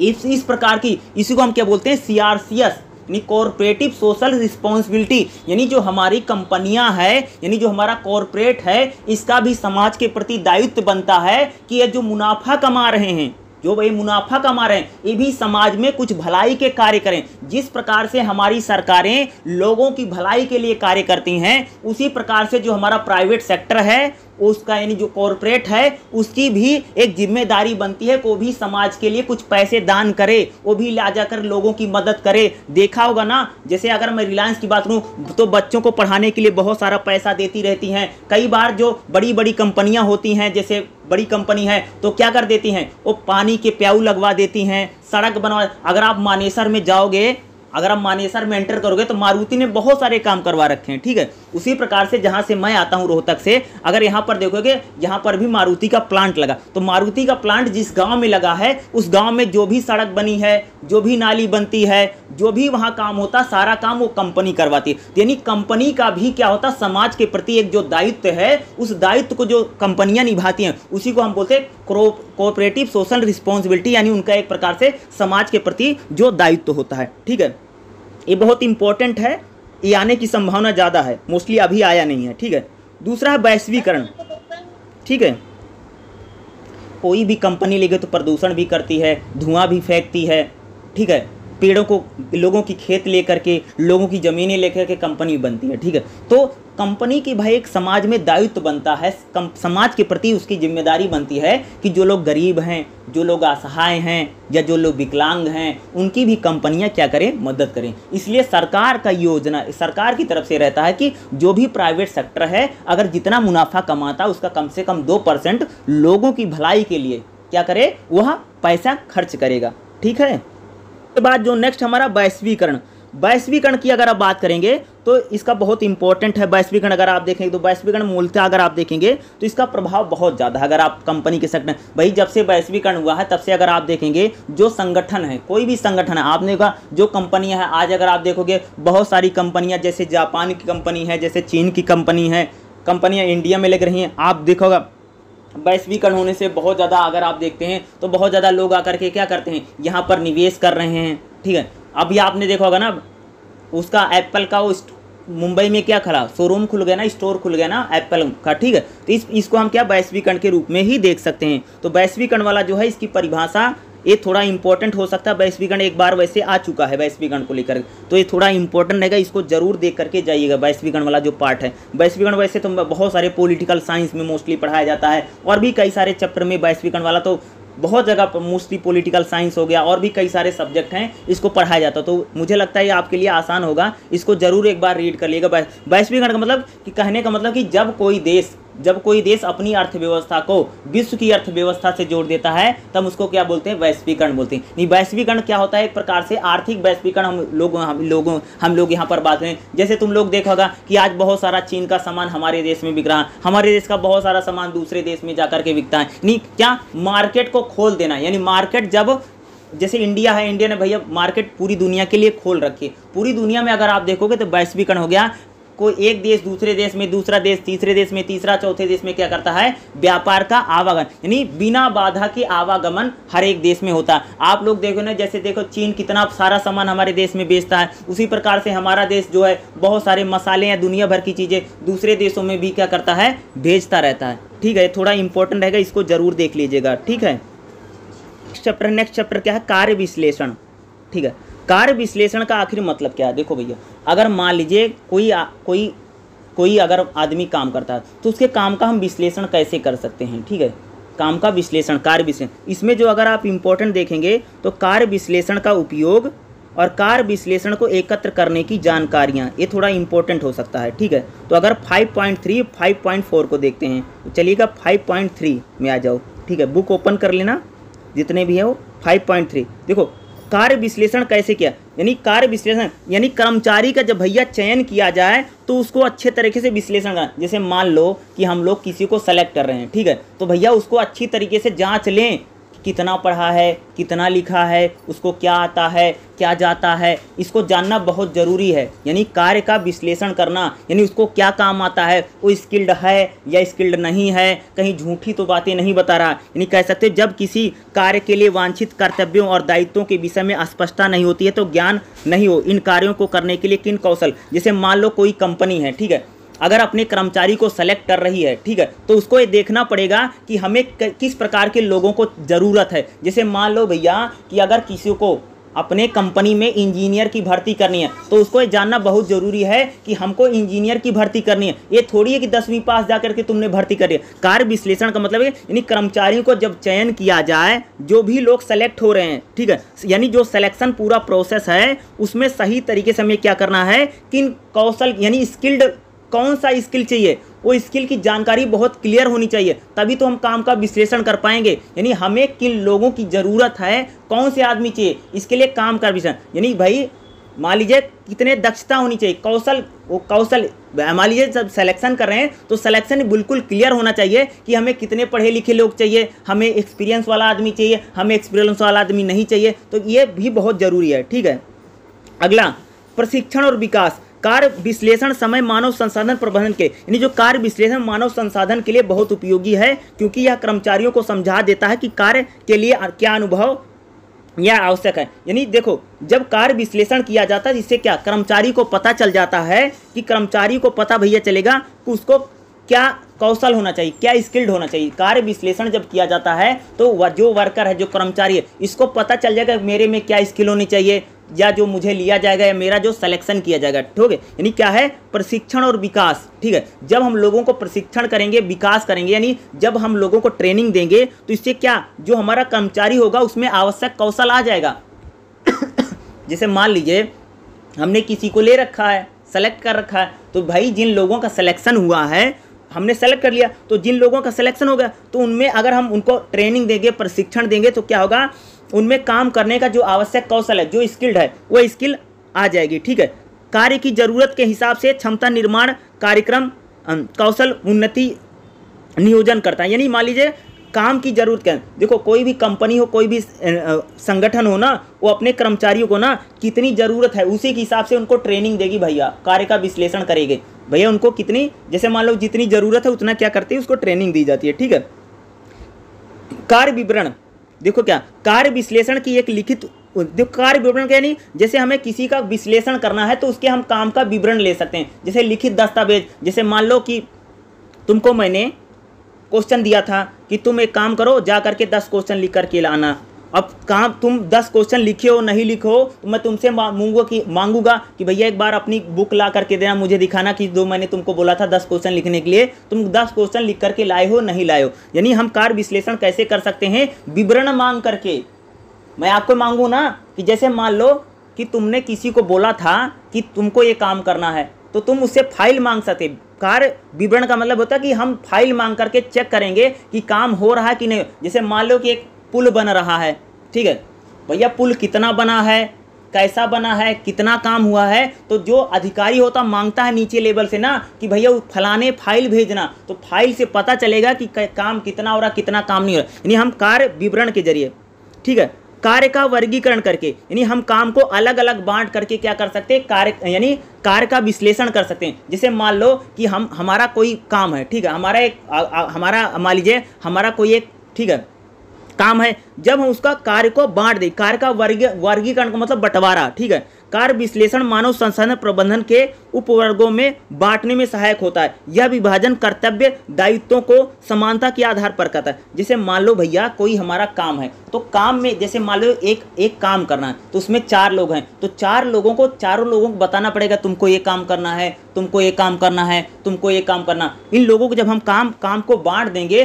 तब हम काम का विश्लेषण अच्छे तरीके से, कार्य विश्लेषण का मतलब समझते हो, जैसे कोई कंपनी है, जैसे कोई प्राइवेट कंपनी, प्राइवेट और सरकारी हो, जब उसमें लोगों को काम दिया जाता है तो उसको विश्लेषण करो, उसको चेक करो कि वो सही से काम हो रहा है या सही से काम नहीं हो रहा है, उसमें कोई सो रहा है, कोई जाग रहा है, उसमें कोई हरामखोर तो नहीं बैठा है, काम नहीं कर रहा है, हरामखोरी कर रहा है, या मान लीजिए कोई ऐसा आदमी भर्ती हो गया है जो काम नहीं कर रहा, आता ही नहीं है, डेली एब्सेंट ही रहता है। इस काम यानी इसको बोलते हैं कार्य विश्लेषण। जैसे मान लीजिए कि आपको मैंने, ठीक है, आपको मैंने इंजीनियर की पोस्ट पर भर्ती किया है, तो भैया तुमको चेक करना पड़ेगा, आपके काम का विश्लेषण करना कि भैया तुमको, मान लीजिए आपको किसी कंपनी ने इंजीनियर की पोस्ट पर लिया है, तुमको 50,000 रुपये सैलरी मिलती है, तो 50,000 का तुम काम करते हो कि नहीं करते हो, कि खाली आकर के घूम करके चले जा रहे हो डेली 9 से 5, तो इसका काम को चेक करना पड़ेगा ना। इसी को बोलते हैं कार्य विश्लेषण। कोई भी देखो, सरकारी भी कंपनी होती है या प्राइवेट, भैया जो टीचर हो या कोई भी आदमी, सबका विश्लेषण किया जाता है, चेक किया जाता है। जब तुम्हारा प्रमोशन होगा, जब तुम्हारी सैलरी बढ़ानी पे, तो तुम्हारा पूरा चेक करेंगे कि सही से काम करता है कि नहीं करता है। प्राइवेट वाले तो और चेक करते हैं, ये तो डेली विश्लेषण करते हैं कितना काम करता है। डेली जा करके वो क्या बोलते हैं, मैनेजर को दिखाना पड़ता है कि भैया हमने इतना काम किया, ये काम किया, ये हो गया। रिपोर्टिंग जिसको बोलते हैं ना, जितने लोग प्राइवेट सेक्टर में वर्क किए होंगे वहाँ पर होता नहीं कि अपने सीनियर को जाकर के रिपोर्ट करो, होता ना रिपोर्टिंग। तो जो रिपोर्टिंग करते हैं, यानी बोलते नहीं अपने सीनियर को जाकर के रिपोर्ट करो, तो रिपोर्टिंग किस लिए के, यानी ताकि वो काम का अच्छी तरह विश्लेषण जांच कर सके। यानी काम की जब हम जांच करते हैं कि भैया कौन काम कर रहा है, कौन काम नहीं कर रहा है, कौन घूम रहा है, कौन कहाँ जा रहा है, कार्य का विश्लेषण हम इसको बोलते हैं। ठीक है, कार्य विश्लेषण कैसे होगा, मूल्यांकन करके ना भैया, जांच मूल्यांकन करो, किसने कितना काम किया, किसने कितना ना, इसी से मूल्यांकन हो सकता है। ठीक है, ये कार्य विश्लेषण इसी के तरीके से, कार्य का विश्लेषण कैसे करोगे, यानी मान लीजिए कि आपकी कंपनी में 100 लोग काम करते हैं, तो भैया कैसे तुम जांच करोगे कौन काम सही कर रहा है, कौन काम गलत कर रहा है, कौन कहाँ आ रहा, कौन, ये जांच करना भी बहुत जरूरी है। इसको हम क्या बोलते हैं, कार्य विश्लेषण। कोई भी काम, जैसे मान लीजिए कि आपको मैंने 5 क्वेश्चन दिया था, ठीक है, जितने लोग बैठे हुए आप लोगों, मैंने आपको 5 क्वेश्चन दिया था कि तुम सभी लोग 5 क्वेश्चन लिख करके लाना, तो मैं आपके काम को चेक भी करूंगा ना, आपकी कॉपी देखूंगा ना कि आपने लिखा है कि नहीं लिखा। इसी को बोलते हैं कार्य विश्लेषण, यानी आपके काम को पूरी तरह से क्या किया जाएगा, चेक किया जाएगा कि आपने काम किया है कि नहीं किया है, विश्लेषण करना, ठीक है, यानी उसको डिटेल में देखा जाएगा, डिटेलिंग करना, डिटेल में, उसको बोलते कार्य विश्लेषण, ठीक है।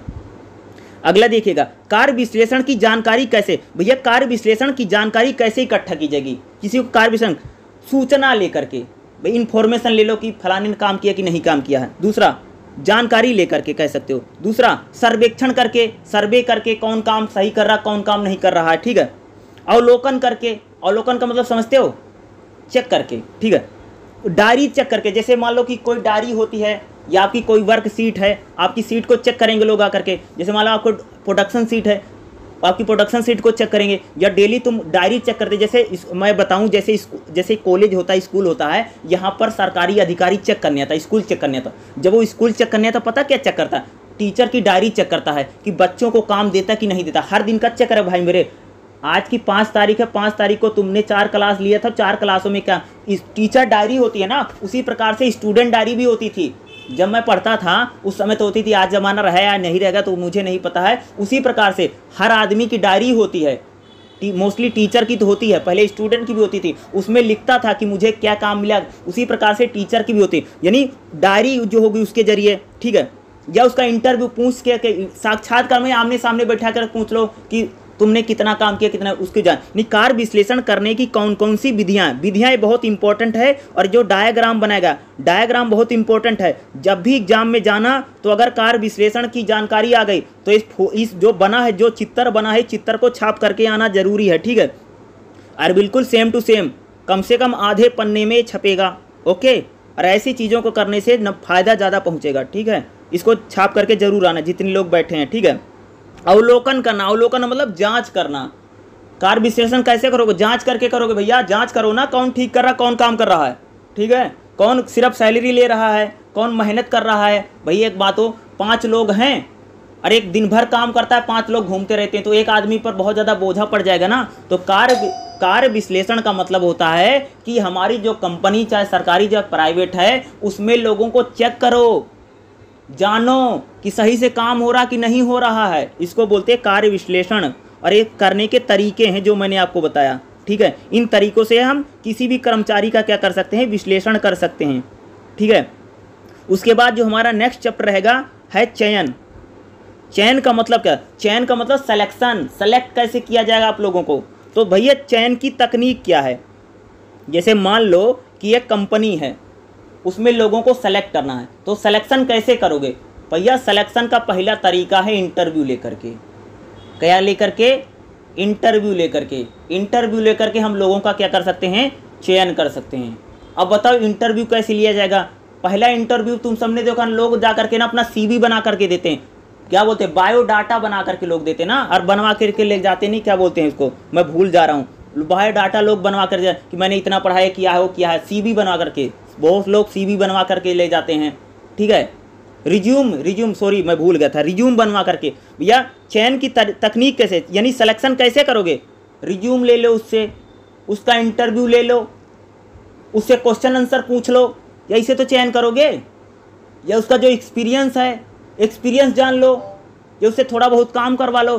चयन का तरीका तो ही, चयन के तरीके में 2 इंपॉर्टेंट तरीके हैं। पहला तरीका क्या है, इंटरव्यू, ठीक है। और इंटरव्यू में क्या आप देखोगे, इंटरव्यू कैसे लोगे भैया। इंटरव्यू तो आमने सामने बैठा करके इंटरव्यू ले लो, मोबाइल पर इंटरव्यू ले लो।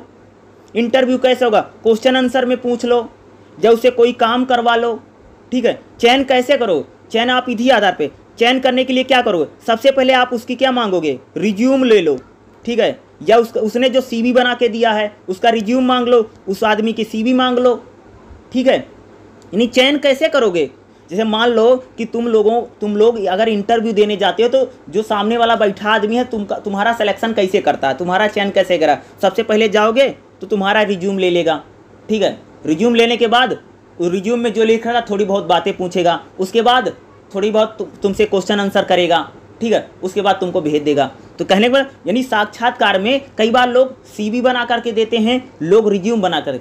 जो इंटरव्यू लिया जाता है उसके कई तरीके, कई बार एक आदमी इंटरव्यू लेता है, कई बार इंटरव्यू लेने का एक पूरा ग्रुप होता है, पूरा 4-6 लोग बैठ करके इंटरव्यू लेते हैं, ठीक है।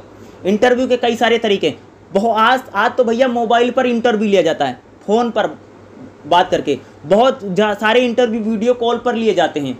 अब मान लो तुमको अमेरिकन कंपनी का कॉल लेटर आया है तो अमेरिका तुमको बुलाएंगे नहीं, बल्कि मोबाइल पर वीडियो कॉलिंग के जरिए तुम्हारा इंटरव्यू ले लेंगे। यानी इंटरव्यू क्या होता है, जो चयन की तकनीक है कई सारा बदलाव गया। पहले तो होता था भैया आमने सामने जाकर के इंटरव्यू होता है, मोबाइल पर इंटरव्यू होता है, वीडियो कॉलिंग से इंटरव्यू होता है, ऐसे इंटरव्यू होगा।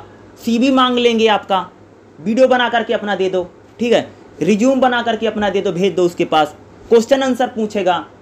इंटरव्यू जो लिया जाता है कई तरीके से लिया जाएगा, अकेले लेंगे, 2-3 लोग बैठ करके लेंगे। कई बार जो इंटरव्यू लेते हैं उसमें किसी आदमी को, एक्सपर्ट को बुला करके इंटरव्यू लेंगे जो भैया जानकार है। तो यानी चयन की सारी तकनीकें हैं, क्लियर है। दूसरा है चयन में बाधाएं। किसी आदमी का जब चयन किया जाता है तो दिक्कत क्या आती है। जैसे मान लो चयन में पहली बाधा कब आएगी, जैसे मान लो तुम बहुत फेमस आदमी हो, तुम कोई खेल में हो, तुम कोई क्षेत्र में बहुत अच्छा काम करते हो। मान लो कि मैं तुम्हारा सिलेक्शन कर रहा हूँ तो आप किसी क्षेत्र में बहुत अच्छे हैं, तो उसका मेरे ऊपर जो प्रभाव होगा ना, कई बार मैं उसको देख करके सेलेक्ट कर लूँगा।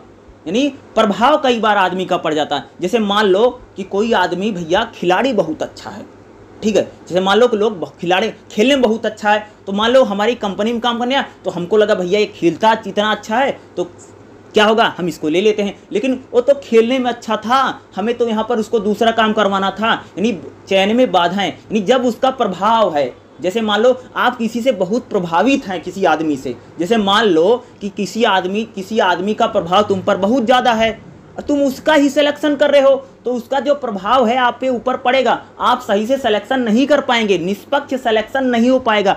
मान लीजिए किसी आदमी का आपके ऊपर बहुत ज़्यादा प्रभाव है, ठीक है, आप उससे बहुत ज़्यादा आकर्षित हैं, तो आकर्षण में आप क्या अच्छे तरीके से सिलेक्शन नहीं कर पाएंगे।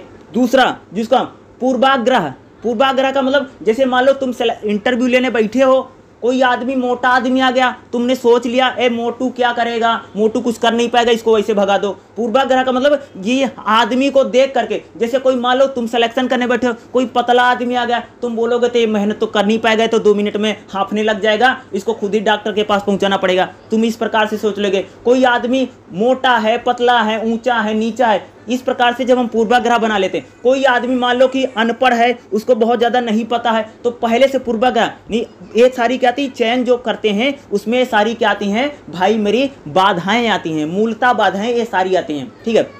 और भी कई प्रकार की है, जैसे मान लो जो आदमी सिलेक्शन करने बैठा है उसको ही कुछ नहीं पता है, ये भी बड़ी बाधा आती है। इसको हम क्या बोलते हैं, इसको भी सिलेक्शन में बाधा के रूप में क्या कर सकते हैं, काउंट कर सकते हैं। तो चयन की तकनीक तो बहुत सारी हैं, तुम दुनिया भर की तकनीकें लिख सकते हो, पॉइंट बना करके। बुक में भी कई सारी तकनीकें दी गई हैं, और बाधा तो मोस्टली कई सारी बाधाएं आती हैं, ठीक है। तो इन बाधाओं को आप लोग अगर बुक में देखेंगे तो कई सारी बाधाओं, 2-3 बाधाएं मैंने बता दी, उसी के आधार पर आप हेडिंग बना करके लिख लेना। बोलिए चैप्टर नंबर 7 में आ जाइए, ठीक है। चैप्टर नंबर 7 हमारा क्या है, अगर आप देखेंगे चैप्टर नंबर 7 प्रशिक्षण और विकास, ठीक है। प्रशिक्षण और विकास में अगर आप देखेंगे तो 7.4 में आ जाओ भाई मेरे, ठीक है। प्रशिक्षण विकास का तो सबको पता है भैया, किसी को कंपनी में, किसी को प्राइवेट कंपनी में, किसी को सरकारी कंपनी में जो रखा जाता है, ठीक है, उसको ट्रेनिंग मिलती है, सबको पता है। कोई टीचर लगा है उसकी भी ट्रेनिंग होती है, कोई आर्मी में लड़का गया उसकी भी ट्रेनिंग होती है, कोई मारुति में काम कर रहा है उसको भी ट्रेनिंग मिलेगी। यानी सबको क्या मिलती है, ट्रेनिंग मिलती है, प्रशिक्षण दिया जाता है और उसका डेवलपमेंट किया जाता है, ठीक है। तो भैया प्रशिक्षण के तरीके क्या हैं, यानी आप क्या करेंगे, लोगों को प्रशिक्षण कैसे देंगे, यानी ट्रेनिंग कैसी देंगे। भैया पहला ट्रेनिंग है ज्ञानात्मक ट्रेनिंग।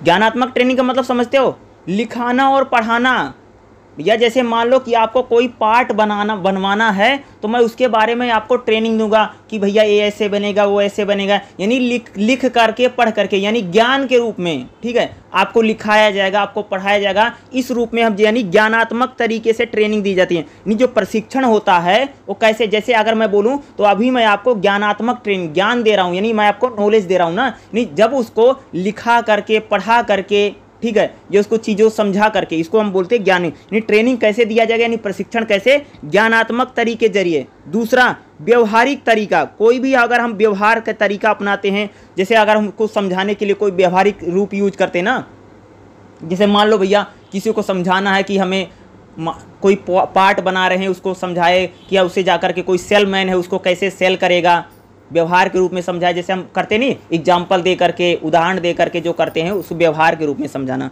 ठीक है। मूलतः ज्ञानात्मक वाला का मतलब इसमें, इसको ज़्यादा डिटेल में करके लिखना। देखो जब किसी को हम ट्रेनिंग देते हैं तो हम लोग क्या करते हैं भैया, उसको मोस्टली अगर मैं बात करूँ, जैसे टीचर है, जैसे आर्मी वाला है, तो उसको ज्ञानात्मक तरीके वाली ट्रेनिंग है, उसकी फिजिकल ट्रेनिंग होती है मोस्टली। अगर आप देखेंगे ना, अगर कोई आर्मी का आदमी, तो हर आदमी के जो प्रशिक्षण होता है वो अलग अलग प्रकार का होता है, सबका सिमिलर प्रशिक्षण नहीं होता है। इस बात को आप सभी लोग जानते होंगे, ठीक है। जैसे टीचर का प्रशिक्षण है तो ज्ञानात्मक ट्रेनिंग होती है, ठीक है।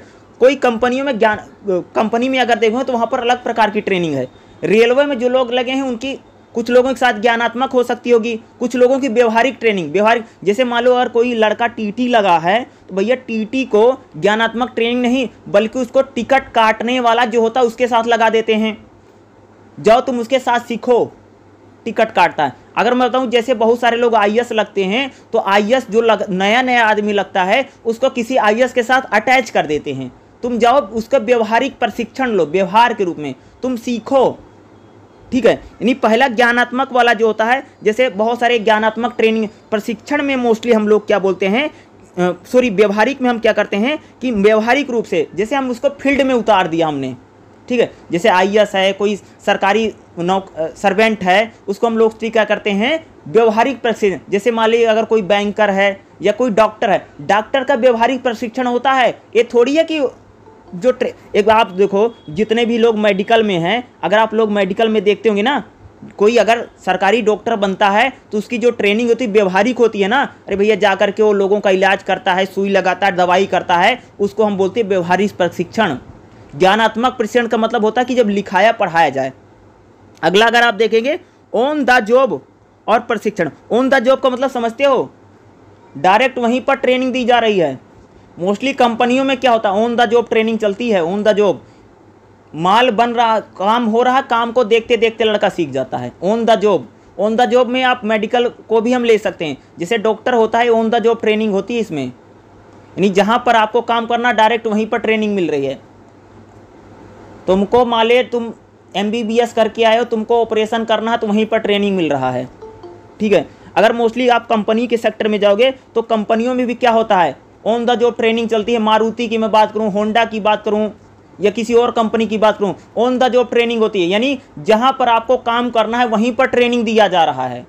बहुत जगह तो ट्रेनिंग अलग जगह पर ले जा करके देते हैं, बहुत जगह ट्रेनिंग वहीं पर देते हैं भैया जहाँ पर आपको नौकरी करना है, ठीक है। On the job training computer आधारित, बहुत लोग क्या करते हैं जो ट्रेनिंग देते हैं कंप्यूटर पर देते हैं। जैसे मान लो उसको कुछ उस पर क्या बोलते हैं, जो लाइट मार करके रेजर से दिखाते हैं, ठीक है। कंप्यूटर पर जब ट्रेनिंग देते हैं, जैसे मान लो उसको PPT बना करके दे दिया है, उसको कोई PDF बना करके दे दिया है, कंप्यूटर पर उसको कोई डायग्राम, कोई चित्र, जैसे मारुति है, मारुति में मोस्टली जो ट्रेनिंग दी जाती है, बहुत सारे लोगों को कंप्यूटर पर ट्रेनिंग दी जाती है। जैसे मान लो कोई इंजीनियर है, कोई मैनेजर है, तो उसको ट्रेनिंग कैसी मिलेगी, उसको कंप्यूटर पर दिखाते हैं कि हमारा पार्ट ऐसा है, हमारा पार्ट जो बनता है यहाँ पर ऐसे बनेगा, यहाँ पर ऐसे बनेगा, फलाना बनेगा, ये मशीन लगी है, ये मशीन ऐसा चलता है। तो पहले उसको कंप्यूटर पर जो ट्रेनिंग दी जाती है, देखते होंगे कंप्यूटर पर ट्रेनिंग बहुत लोगों को दी जाती है, ठीक है। अगला है प्रशिक्षण और विकास की तकनीकी, यानी जो हम प्रशिक्षण और करेंगे उसमें क्या करें। जैसे भैया किसी को ट्रेनिंग दिया जाता है, इसके लिए अलग अलग तकनीकें यूज होती हैं। जैसे मैंने बोला ना, ज्ञानात्मक तकनीक है, व्यवहारिक मतलब समझते हो, सीधा डायरेक्ट जाकर के व्यवहारिक रूप में सिखा रहे हैं। जैसे IAS और IPS अधिकारी हैं, इनको ट्रेनिंग कैसे दी जाएगी, पब्लिक में जाओ, जो IAS उसके साथ अटैच इनको कर देते हैं, आप लोग देखते भी उनके साथ अटैच कर दिया जाता है, ठीक है, व्यवहारिक रूप में। व्यवहारिक रूप में अगर आप देखेंगे बहुत सारे सेक्टर में व्यवहारिक रूप में ट्रेनिंग मिलती है, मोस्टली टीचरों को व्यवहारिक ट्रेनिंग दी जाती है, ठीक है। अगर आप देखें on the job training, on the job training अगर मैं बात करूं तो डायरेक्ट वहीं पर जहां पर आपको काम करना है, जहां पर आपका वर्क प्लेस होगा, वहीं पर ट्रेनिंग आपको दी जा रही है, ठीक है। कंप्यूटर आधारित आपको पता ही चल गया होगा। तो इसमें जो 7.4 है थोड़ा इंपॉर्टेंट सेक्शन रहेगा, एग्जाम में आ सकता है, पूछा जा सकता है, ऑन द जॉब ट्रेनिंग, ठीक है। प्रशिक्षण और विकास मुझे लगता है थोड़ा इजी आपको पड़ेगा। प्रशिक्षण और विकास का मतलब कि जब लोगों को ट्रेनिंग दे करके उनका डेवलपमेंट किया जाता है, ठीक है, उसको प्रशिक्षण और विकास बोलते हैं, ठीक है।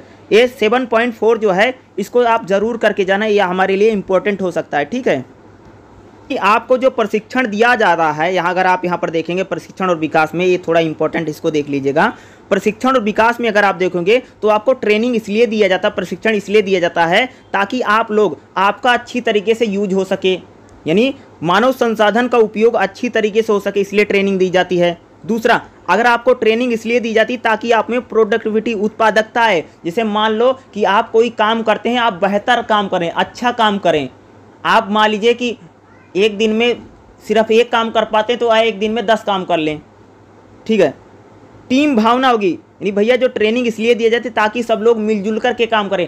टीम भावना यानी आप में टीम के प्रति जो लीडरशिप है वो भी इनबिल्ट हो सके, यानी टीम भावना का विकास किया जाता है ट्रेनिंग दे करके, ठीक है।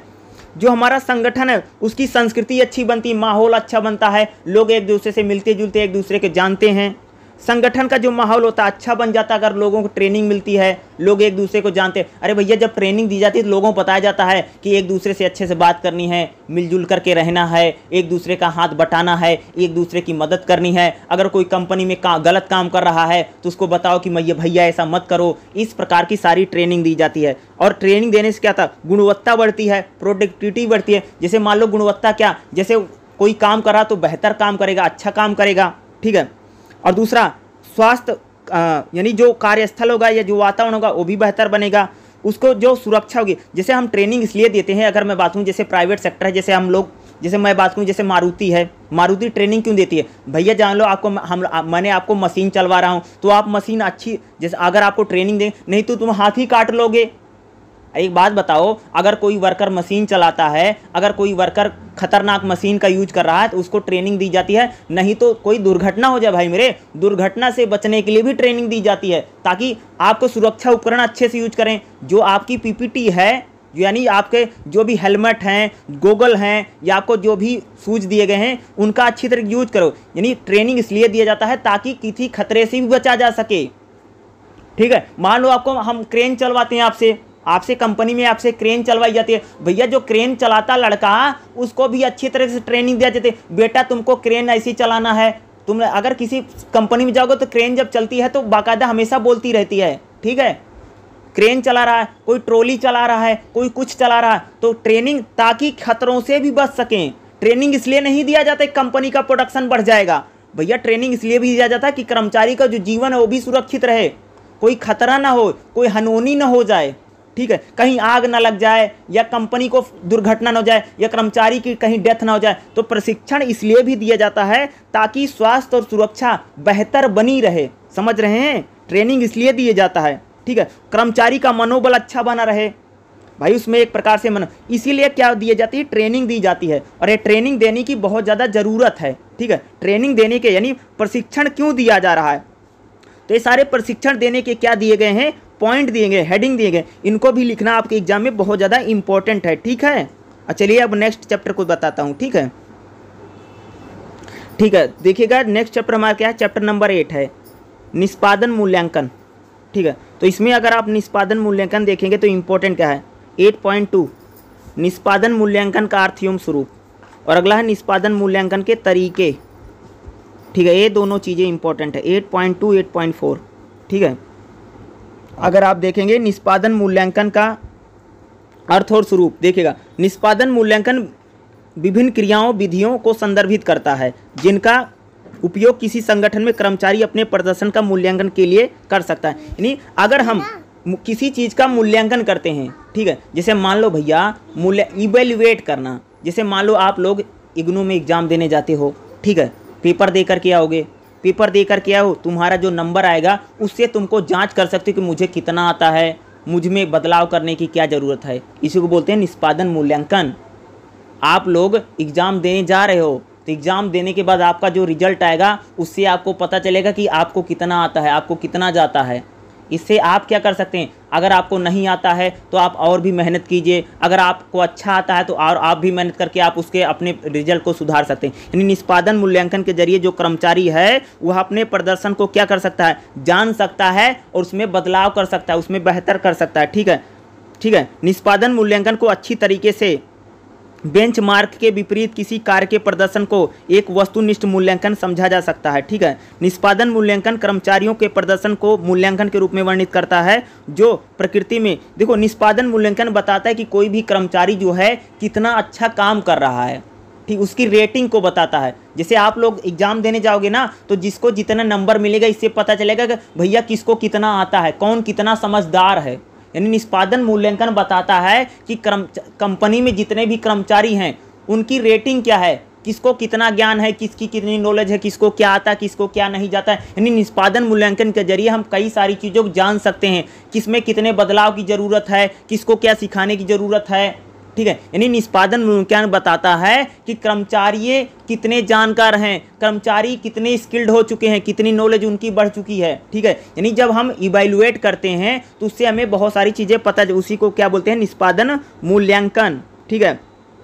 निष्पादन मूल्यांकन के कुछ उद्देश्य हैं। भैया निष्पादन मूल्यांकन क्यों किया जाता है, लोगों को, आप लोग पेपर, जैसे आप लोग एग्जाम दे करके आओगे तो आप लोगों को नंबर मिलेगा। नंबर क्यों दिया जाता है, नंबर इसलिए दिया जाता है ताकि पता चल सके कौन सा स्टूडेंट को कितना आता है। किसी को भैया अगर 20 नंबर मिला है इसका मतलब क्या है, उसमें भारी बदलाव की ज़रूरत है, अभी वो दोबारा किताब को पढ़ो, जितना उसको आना चाहिए नहीं आता है। मान लीजिए 100 नंबर का पेपर दिया, आपके 50 नंबर है, इसका मतलब क्या है कि आप में समझदारी, नॉलेज है, आप आगे बढ़ सकते हैं। तो निष्पादन मूल्यांकन इसलिए किया जाता है ताकि पदोन्नति की जा सके। जैसे मान लो भैया कि अगर कोई कंपनी है, अगर कर्मचारियों को जांच करेगी, मूल्यांकन करेगी, तभी तो भैया किसको पदोन्नति देना है, किसको प्रमोशन होना है। प्रमोशन किसका होगा, कैसे पता चलेगा? अरे भैया जब तक निष्पादन मूल्यांकन नहीं किया जाएगा तब तक पता नहीं चलेगा किसको प्रमोशन देना है। तो ऐसे क्या अकड़ बकड़ करके दे देंगे क्या? यानी किसी को भाई बर्खास्त, किसी को कंपनी से बाहर निकालना है, देखो कंपनी में जो अच्छा काम नहीं करता है ना उसको तुरंत बाहर निकाल देते हैं, जो अच्छा काम करेगा उसको रख लेंगे। प्रमोशन देना, तो निष्पादन मूल्यांकन किस लिए काम आता है? दूसरा, निष्पादन मूल्यांकन से पता चलता है किसको अभी और ट्रेनिंग की ज़रूरत है, किसका अभी और डेवलपमेंट होना है, इस सारी चीज़ों को पता चलेगा। किसका सैलरी बढ़ना है, किसका वेतन बढ़ना है, निष्पादन मूल्यांकन इसमें मदद करता है। ठीक है। आप लोग भी जब सेकंड ईयर का एग्जाम दे करके आए होंगे तब आपको पता चला, जब आपको नंबर मिला होगा कि मुझे और भी मेहनत करनी है, मुझे अभी और पढ़ना है। जो 1 महीने पढ़ के गया होगा तो अगर मान लीजिए उसके कम नंबर आए होंगे तो उसको पता चला भैया कि अभी मुझे और भी पढ़ना होगा, तब मेरे ज़्यादा मार्क्स हैं। यानी निष्पादन मूल्यांकन क्या करता है कि वेतन को बढ़ाने में, सैलरी को इंक्रीज करने में मदद करता है। कर्मचारी अपने प्रदर्शन को क्या कर सकते हैं, प्रतिक्रिया प्रदान करता है, यानी कर्मचारी अपने काम को बेहतर कर सकता है। इसके लिए क्या करता है, निष्पादन मूल्यांकन काम करता है। यह निर्धारित करता है कि कर्मी की भर्ती, चयन, नियुक्ति जैसे मानव संसाधन प्रबंधन कार्य प्रभावी ढंग से किया रहा है। देखिए निष्पादन मूल्यांकन बताता है कि भैया जिन लोगों का सिलेक्शन किया गया वो सही सेलेक्ट हुए हैं कि नहीं, ठीक है, उनकी नियुक्ति सही से हुई कि नहीं, वो सही से। निष्पादन मूल्यांकन के जरिए हम इवैल्यूएट करते हैं, चेक करते हैं, जांच करते हैं। निष्पादन मूल्यांकन से हम जानते हैं कि किसकी सैलरी बढ़ेगी, किसका वेतन बढ़ेगा, कंपनी से किसको निकाला जाएगा, किसका प्रमोशन होगा, किसका डिमोशन होगा। यानी निष्पादन मूल्यांकन क्या करता है, इस सभी चीज़ों को बताता है। ठीक है। आगे देखिएगा, निष्पादन मूल्यांकन इस प्रकार से कहा सकते हैं, यानी संगठन के उद्देश्य और उद्देश्यों के लिए, यानी निष्पादन मूल्यांकन करके जान सकते हैं कि कौन आदमी संगठन के जो उद्देश्य उनको टारगेट को प्राप्त करने के लिए सही है और कौन आदमी गलत है। ठीक है। निष्पादन मूल्यांकन का लाभ क्या होगा, कर्मचारी स्वयं अपने विषय में प्रदर्शन, असमर्थ और कमजोरी के विषय को, देखो जब निष्पादन मूल्यांकन किया जाएगा तो कर्मचारी जो होगा उसमें क्या कमियां हैं, क्या कमी उसको जान सकता है। जैसे आप लोग एग्जाम देने जाओगे, अगर किसी के मार्क्स कम आते हैं, किसी के मार्क्स कोई फेल हो जाता है तो भैया उसको पता चलेगा उसमें क्या कमियां हैं, उसने क्या गलतियां की हैं, ये जरूर है। जागरूकता बढ़ती है निष्पादन मूल्यांकन करने से। और ठीक है, कर्मचारी में अपनी भूमिका और उससे अपेक्षाओं को बेहतर समझ। देखो मान लो निष्पादन मूल्यांकन इसलिए किया जाता है ताकि लोगों में समझ बढ़ेगी और उनकी क्या भूमिका है वो भी जान पाएंगे और बेहतर से बेहतर आगे जा करके कर सकते हैं। निष्पादन मूल्यांकन प्रेरणा देता है और बेहतर नौकरी से संतुष्टि और आत्म अवधारणा को बढ़ाता है। जैसे कर्मचारी का अगर निष्पादन मूल्यांकन होगा तो उससे भैया प्रमोशन होगा, इससे क्या होगा, कर्मचारी को संतुष्टि मिलेगी। यह कर्मचारियों को उनके तत्काल पर्यवेक्षक को कार्य संबंधी समस्याओं को दूर, जैसे अगर कर्मचारी का निष्पादन मूल्यांकन करते हैं तो जो हमारा वर्कर है उसको किस प्रकार की समस्या है, किस प्रकार की प्रॉब्लम फेस कर रहा है, इसकी भी जानकारी मिलती है जब हम निष्पादन मूल्यांकन करेंगे, जिससे पता चलेगा उसको किस प्रकार की प्रॉब्लम है। जैसे मान लो किसी लड़के को हमने रख लिया और काम करता है तो उसको काम करने में क्या तकलीफ है, क्या प्रॉब्लम है, इसकी जानकारी हमें तभी पता चलेगी जब हम निष्पादन मूल्यांकन करेंगे। ठीक है, आगे देखिएगा नेक्स्ट इसमें अगर अगला पॉइंट देखेंगे, निष्पादन मूल्यांकन की प्रक्रिया। भैया निष्पादन मूल्यांकन कैसे किया जाएगा। ठीक है, एक कर्मचारी को प्रदर्शन करने के लिए पहले उन लक्ष्यों और उद्देश्यों के विषय में स्पष्ट जानकारी होनी चाहिए। उसे देखो निष्पादन मूल्यांकन तभी हो सकेगा जब उसको पता उसको क्या करना है, किस लिए उसको भर्ती किया गया है। इस प्रकार कर्मचारी को न केवल उन लक्ष्यों के विषय में पता होना चाहिए बल्कि उन्हें प्राप्त किए जाने वाले आवश्यक प्रदर्शन कारकों और विषय करें। देखो निष्पादन मूल्यांकन की प्रक्रिया कैसे चलेगी, जिस आदमी को जो काम दिया गया उसके बारे में जानकारी होनी चाहिए, वो क्यों कर रहा है, किस लिए कर रहा है, इसके बारे में उसे नॉलेज होना बहुत जरूरी है। ठीक है, दूसरा कह सकते हैं चरण में अलग अलग चलेगा, उसकी अवधि टाइमिंग को लेकर के या कर्मचारी का प्रदर्शन को माप सकते हैं। निष्पादन मूल्यांकन जैसे उसका काम की मैपिंग कर सकते हैं, भाई रेटिंग दे सकते हैं। इस प्रकार से हम क्या कर सकते हैं, निष्पादन मूल्यांकन कर सकते हैं। जैसे मान लो कि आप लोगों को इवेल्युएट कैसे किया जाता है, आप लोगों को इवेल्युएट नंबर दे करके किया जाता है। भाई किसी को इवेल्युएट करके रेटिंग दे करके आपको नंबर दिया जाता है, बहुत जगह पर रेटिंग दिया जाता है। कहीं पर देखोगे जैसे गुड दिया जाता है, वेरी गुड दिया जाता है, एक्सीलेंट दिया जाता है। इस प्रकार से निष्पादन में यानी अलग अलग तकनीकों के जरिए किया जाता है, इवैल्यूएशन किया जाता है। इवैल्यूएशन कैसे किया जाएगा, ठीक है, यानी अगर आप कह सकते हैं कि रिजल्ट कैसा है लोगों का, यानी जो लोग काम कर रहे हैं उनका रिजल्ट जब निकाला है उसको बोलते हैं निष्पादन मूल्यांकन।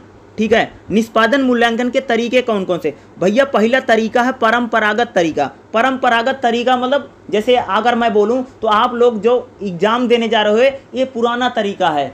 आप लोग पेपर लिखो, एक आदमी आकर के चेक करके आपको नंबर दे दे, ये पुराना तरीका है। इसको हम बोलते हैं रैंकिंग पद्धति। रैंकिंग में ही आप निष्पादन मूल्यांकन का जो पहला तरीका परंपरागत तरीका, परंपरागत में क्या रैंकिंग निकाली जाती है, रैंकिंग विधि। ठीक है, ranking first, second, third, fourth, fifth, 7, 8, 9, 10। जैसे यूपीएससी निकालती है ना, पहला रैंक, दूसरा रैंक, तीसरा रैंक, इसी को बोलते हैं हम रैंकिंग विधि। भैया यूपीएससी में दुनिया भर के बच्चों ने एग्जाम दिया है, लेकिन यूपीएससी भैया किसी की रैंक फर्स्ट आई, किसी की सेकंड आई, किसी की थर्ड आई, किसी की फोर्थ आई। तो यहाँ पर जो इवैल्यूएशन किया गया, यहाँ पर जो चेकिंग की गई है उसमें कौन सी तकनीक है, रैंकिंग विधि। रैंकिंग निकाल करके फर्स्ट सेकंड। दूसरी जो तकनीक है जिसको हम बोलते हैं मचड पेयर पोअर। ठीक है, इस तकनीकी के तहत प्रत्येक कर्मचारी की तुलना, इसमें क्या करते हैं कि एक आदमी की तुलना हम दूसरे आदमी से करके करते हैं। जैसे मान लो कि एक कर्मचारी ए, कर्मचारी बी, जब हम दोनों में कंपैरिजन करके कहते हैं कि भाई कौन बेहतर है, ये दूसरी तकनीक है कंपैरिजन तकनीकी। तुलना करके हम पता लगाते हैं कौन अच्छा काम कर रहा, कौन खराब काम कर रहा, किसको कंपनी से भगाना है। ठीक है, अगला ग्रेडिंग। ग्रेडिंग में जैसे ए ग्रेड देना, बी ग्रेड देना, सी ग्रेड, जब ग्रेड देते हैं, देखा होगा ना बहुत जगह पर ग्रेडिंग, जिसे बहुत सारे इग्नू में एग्जाम होता है उसमें बच्चों को ग्रेड मिलते हैं। तो ग्रेडिंग तकनीक जैसे ए दे दिया, बी दे दिया, सी, ए का मतलब बहुत अच्छा कर रहा, बी का मतलब ठीक कर रहा, सी का मतलब ठीक ठाक है, डी का मतलब बहुत खराब कर रहा। ठीक है, यानी ग्रेडिंग, यानी कौन अगली तकनीकी हमारी ग्रेडिंग तकनीकी है। ठीक है, जैसे और ये सारी तकनीकी इनको आप लिख सकते हैं। ठीक है, तो ये सारी आधुनिक तकनीकी क्या है, आधुनिक तरीके में जैसे असेसमेंट है, मूल्यांकन करने, इसमें दूसरी आधुनिक समय में अगर आप देखोगे तो निष्पादन मूल्यांकन के जो तरीके हैं वो बिल्कुल बदल गए हैं। ठीक है, असेसमेंट सेंटर। असेसमेंट सेंटर मूल्यांकन के कई तरीकों से मल्टीप्लस का इस्तेमाल होता है। इसमें एक साक्षात्कार लिखित, देखो आज के टाइम में जो निष्पादन किया जाता है वो लिखित परीक्षा ली जाती। भैया अगर किसी को जांच करना है कि उसको कितना आता कितना नहीं आता है, तो आज का जो तरीका क्या है, इंटरव्यू ले लेना, लिखित परीक्षा ले लेना, इस प्रकार की एक नई तकनीकी है। ठीक है, 360 डिग्री का मतलब होता है कि उसके जितने लोग हैं आसपास सभी लोग उसका मूल्यांकन करेंगे। हर इसको बोलते हैं 360 डिग्री मूल्यांकन, यानी पूरा जितना आदमी है कंपनी में हर आदमी उसका मूल्यांकन करेगा। जैसे सर्वे और करवा करके ना, जैसे तुम लोगों ने देखा कंपनियां क्या करती हैं, कंपनी में क्या बदलाव होने चाहिए उसके क्या करती, सर्वे करवाती हैं। सर्वे भी कौन करता है, छोटे से अधिकारी से लेकर बड़े तक करता है, सभी करते हैं सर्वे, यानी इसको हम बोलते हैं 360 डिग्री मूल्यांकन। ठीक है, ये मूल्यांकन यानी मूल्यांकन कैसे किया जाएगा। ठीक है, तकनीकें जो होती है, तकनीक बहुत इंपॉर्टेंट है, और निष्पादन मूल्यांकन क्यों किया जाता है, क्यों होता है, ये बहुत इंपॉर्टेंट, इसको लिख लेना। 8.5 आ गया, इसी के साथ आपका जो चैप्टर है लगभग चैप्टर नंबर 8 जो है समाप्त हो गया। ठीक है, उसके बाद जो हमारा नेक्स्ट चैप्टर रहेगा उसको देख लेते हैं। ठीक है, चैप्टर क्या है, चैप्टर नंबर 9। चैप्टर नंबर 9 क्या है, कर्मचारी प्रतिधारणा और संलग्नता। ठीक है, देखो इसमें अगर आप देखोगे कर्मचारी आवृत्ति और कर्मचारी प्रतिधारणा, इसमें जो इम्पोर्टेंट है अगर मैं बात करूं, कर्मचारी आवृत्ति और प्रतिधारणा, ये एक बात बताऊं ना, एक देखो ये चैप्टर मोस्टली ये बात करता है, तुम सबने देखा होगा ना, बहुत सारे लोग कंपनी को छोड़ करके चले जाते हैं। तुम सबने देखा भैया, अगर मान लो कि हम लोग कंपनी में, मान लो जैसे हम लोगों की कंपनी है, ठीक है, हम लोगों ने 100 लोगों को भर्ती कर लिया है, लेकिन बहुत सारे लोग कंपनी को छोड़ करके चले जाते हैं। तो हमें क्या करना है कि भैया लोग कंपनी को ना छोड़ें, कंपनी को छोड़ करके ना भागें, इसके लिए हम लोग क्या करें। ठीक है, यानी जो रेशियो है, जो लोग कंपनी को स्किप कर दे रहे हैं, आ जाते हैं 2 दिन काम करते हैं, तीसरे दिन घर चले जाते हैं, यानी इसी को बोलते हैं कर्मचारी प्रतिधारणा और संलग्नता। यानी कर्मचारी कंपनी में लंबे समय तक, ज़्यादा समय तक जुड़े रहें, कंपनी को छोड़ करके ना भागें, संगठन को छोड़ करके ना चले जाएं। ठीक है, इसी को बोलते हैं। तो इसमें अगर आप देखेंगे तो जैसे है 9.3 कर्मचारी आवृत्ति को कम करो। भाई कर्मचारी कंपनी को ना छोड़े, कर्मचारी प्रतिधारणा का मतलब होता है कि कर्मचारी जो लोग हैं वो क्यों छोड़ करके जा रहे हैं, इसको जानो पहले। और कर्मचारी लोग नौकरी यानी काम छोड़ करके ना जाए, संगठन छोड़ कर ना जाए, इसके लिए क्या करने चाहिए, इस बात को हम बात करेंगे। तो इसमें देखिएगा मोस्टली हम चैप्टर में चलते हैं, इसमें 9.3 जो है इंपॉर्टेंट है और 9.4, ठीक है, इसकी हम बात करेंगे। ठीक है, देखिएगा तो 9.3 में आ जाइएगा, 1 मिनट, 9.3 में खोलिए। ठीक है, मैं बताता हूँ। ठीक है, उसमें क्या, ठीक है, देखिएगा कर्मचारी आवृत्ति। भैया कर्मचारी आवृत्ति को कम कैसे करोगे, जैसे लोग जो कंपनी छोड़ करके चले जाते हैं, लोग कंपनी को या संगठन को छोड़ करके ना जाएं, इसके लिए हमें क्या करना चाहिए। ठीक है, तो सबसे पहले आप लोग क्या करोगे, सही उम्मीदवारों का चयन करो। भैया लोग आदमी कंपनी तुम्हारी छोड़ करके ना चले जाएं, इसके लिए सही आदमी का सिलेक्शन करो, सही आदमी को चुन करके लाओ, ये नहीं कि लोग भाग जाएं दूसरे दिन। ठीक है, सही चुनाव संगठन के लिए कई स्तरों पर फायदेमंद होगा, बेहतर सामंजस्य सीखने के लिए, कार्यभार साझा करने के लिए बेहतर, यानी कह रहे हैं कि लोग कंपनी को छोड़ करके ना जाए, इसलिए पहला काम क्या करो, सही लोगों को सेलेक्ट करो। उम्मीदवार का जो सिलेक्शन है, यानी जो वर्कर का सिलेक्शन है, सही तरीके से किया जाए। पॉइंट नंबर 1, विविधतापूर्ण कार्यबल, नहीं कह सकते हो कि लोग कंपनी को ना छोड़ करके भागे, इसलिए अलग अलग समाज के लोग, अलग अलग जाति के लोग, अलग अलग धर्म के लोग, ये नहीं है कि तुम्हारी कंपनी में एक ही राज्य का लोग आ गया, एक ही जिले के आदमी आ गए। लोग भैया कंपनी को छोड़ करके ना जाएं, इसलिए अलग अलग पृष्ठभूमि के लोगों को आप भर्ती करो। ठीक है, क्या करो, आपको करना है विविधता, कार्यबल में विविधता होनी चाहिए, अलग अलग एज ग्रुप का आदमी हो, अलग अलग जाति का आदमी हो, अलग अलग समाज के आदमी हो, महिला पुरुष हो, यानी विविधता होनी चाहिए। लोग कंपनी को कब छोड़ करके भागे, जब आप एक बात बताओ, जैसे तुमने 100 लोगों को भर्ती कर लिया, 100 लोग जो हैं एक ही राज्य के हैं, तो कोई भी अगर मनमुटाव होगा सारे एक बार भाग जाएंगे, तो आपस में उनमें एक प्रकार से क्या हो गया, आउटस्टैंडिंग बहुत ज़्यादा आपस में बातचीत होगी ना। तो क्या करो, जब हम अपने कार्यबल में विविधता रखेंगे, यानी जिन लोगों को हमने सिलेक्शन किया है उसमें अलग अलग जाति के लोग हैं, अलग अलग धर्म के लोग हैं, अलग अलग संप्रदाय के लोग हैं, तब लोग क्या होगा, कंपनी को कम से कम छोड़ करके जाएंगे। यानी हमें विविधता रखनी पड़ेगी, भिन्नता, जितनी हम भिन्नता बना कर, देखो भैया उसमें क्या है, लोग कम। दूसरा, सामूहिक कार्य की पुष्टि करें। अगर लोग कंपनी को तब नहीं छोड़ेंगे जब हम उनमें काम अलग अलग प्रकार से बांटेंगे, यानी सभी में जो काम है बांट दो, ये नहीं एक ही आदमी पर सारा भार पड़ा हुआ है। अरे एक बात बताओ, जैसे तुमने 10 लोगों को लिया है और 10 आदमी का काम एक ही आदमी को दे दोगे तो आदमी छोड़ करके भाग जाएगा भाई। इसलिए क्या करो, सामूहिक कार्य की पुष्टि करो, यानी जो भी काम हो उसको सभी में बांट दो, अगर हम काम को सभी लोगों में बांट देंगे तो एक आदमी पर बोझा नहीं पड़ेगा और लोग कंपनी छोड़ करके भागे नहीं। यानी सबको बराबरी का काम मिले, ठीक है, सबको बराबरी के अधिकार मिले, सबको बराबरी के राइट दो, ठीक है। जब सबको बराबरी का अधिकार मिलेगा, जब को सभी को बराबरी का काम मिलेगा तो कोई कंपनी को कोई छोड़ करके नहीं जाएगा, संगठन को नहीं छोड़ेगा लोग, ठीक है। वित्तीय स्थिरता दो, भैया सभी की जो सैलरी हो ठीक ठाक हो, ये नहीं है किसी के 10,000 सैलरी है, किसी को 2 लाख है तो 10,000 वाला नौकरी छोड़ करके भाग जाएगा, एक दिन रुकेगा ही नहीं, सबको पता है। यानी वित्तीय यानी फाइनेंशियल तौर पर उनकी ज़्यादा से ज़्यादा मदद करो। भैया लोग कंपनी कब नहीं छोड़ेंगे, आप उनके सुख दुख में मदद करो, उनकी फाइनेंशियल यानी आर्थिक तौर से मदद करोगे तभी तो कंपनी को नहीं छोड़ेंगे, नहीं तो आपकी कंपनी को छोड़ करके भाग जाएगा, आपके संगठन को छोड़ करके भाग जाएगा, ठीक है। यानी आपको क्या करना है, उसकी पैसे से मदद करो, यानी सैलरी उसको ठीक ठाक दो, पैसा ठीक ठाक दो, उसकी हेल्प करो। अगला, ठीक है, पर्याप्त प्रशिक्षण दो। करें कि भैया कि जो लोग हैं वो कंपनी को तब नहीं छोड़ेंगे जब उनको पर्याप्त प्रशिक्षण मिलेगा, उनको अच्छे से ट्रेनिंग दो, उनका सही तरीके से अगर डेवलपमेंट होगा, सही तरीके से अगर उनका विकास होगा तो आपके कंपनी को नहीं छोड़ेंगे। यानी उनका क्या करो, ट्रेनिंग और प्रशिक्षण जब अच्छी तरीके से किया जाएगा तब उसमें मैं क्या कि लोग यूनिट को, कंपनी को या संगठन को नहीं छोड़ेंगे। सहायक सलाहकार प्रशिक्षण नहीं करें कि जो लोग आपकी कंपनी को छोड़ करके जा रहे हैं उन लोगों से बात करो या कोई सलाहकार नियुक्त करो ताकि लोग कंपनी को, मीडिएटर बना लोगे तो शायद लोग ना छोड़ें, ठीक है। करें अगला मूल्यांकन के तरीके, यानी अगर आप उनकी जांच करते हो, अगर आप उनका मूल्यांकन करते हो, मूल्यांकन के तरीके में बदलाव भी अगर कर लेंगे तो लोग शायद जो कंपनी की जो यूनिट होगी उसको छोड़ करके नहीं जाएंगे, ठीक है। सचेत रहो या कर्मचारियों में एक प्रकार से देखो, लोग कंपनी को छोड़ करके कब नहीं जाएंगे, जब आप कंपनी में नई नई स्कीम लेकर के आओगे, नई नई पॉलिसी लगाओगे जिससे कर्मचारियों को लाभ होगा, तब भी कंपनी को नहीं छोड़ करके जाएंगे, समझ रहे हो। सचेत रहो, सावधानी, जब संगठन विविधतापूर्ण कार्यबल प्राप्त करता है तो उन्हें प्रदान करने जाने वाली सहायक, यानी कह सकते आपकी कंपनी में जितने लोग काम करते हैं उनको तमाम तरह की अगर सुविधाएं मिलेंगी, लाभ होगा, तभी वो लोग बने रहेंगे, ठीक है। यानी उनको ज़्यादा से ज़्यादा अगर संगठन को लाभ होता है तो कर्मचारियों को भी अगर लाभ मिलेगा तो कर्मचारी आपके साथ लंबे समय तक जुड़ा रहेगा।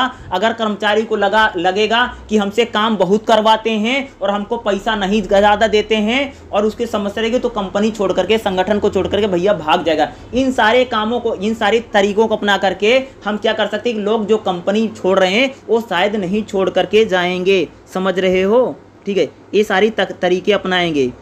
जो नेक्स्ट पॉइंट रहेगा, देखो कर्मचारी संलग्नता, यानी कर्मचारी में लगाव कैसे बनेगा। जैसे मान लो तुम किसी संगठन में काम करती हो, तुम कोई कंपनी में काम करती हो तो अपनी संगठन के प्रति, अपने कंपनी के प्रति, अपने काम के प्रति आप में लगाव होना बहुत जरूरी रहेगा। जब भैया लोगों को लगाव रहेगा, कंपनी से प्यार रहेगा, अपने काम से प्यार रहेगा, तब लोग शायद छोड़ करके ना जाए। इसलिए कर्मचारियों में लगाव की जो भावना है, अगर हम कर्मचारी में लगाव की भावना को विकसित करेंगे तो शायद जो हमारा कर्मचारी होगा वो हमारी छोड़ करके नहीं जाएंगे। यानी लगाव उत्पन्न करना चाहिए। लगाव के लिए क्या करो, कर्मचारी में लगाव हो, ठीक है।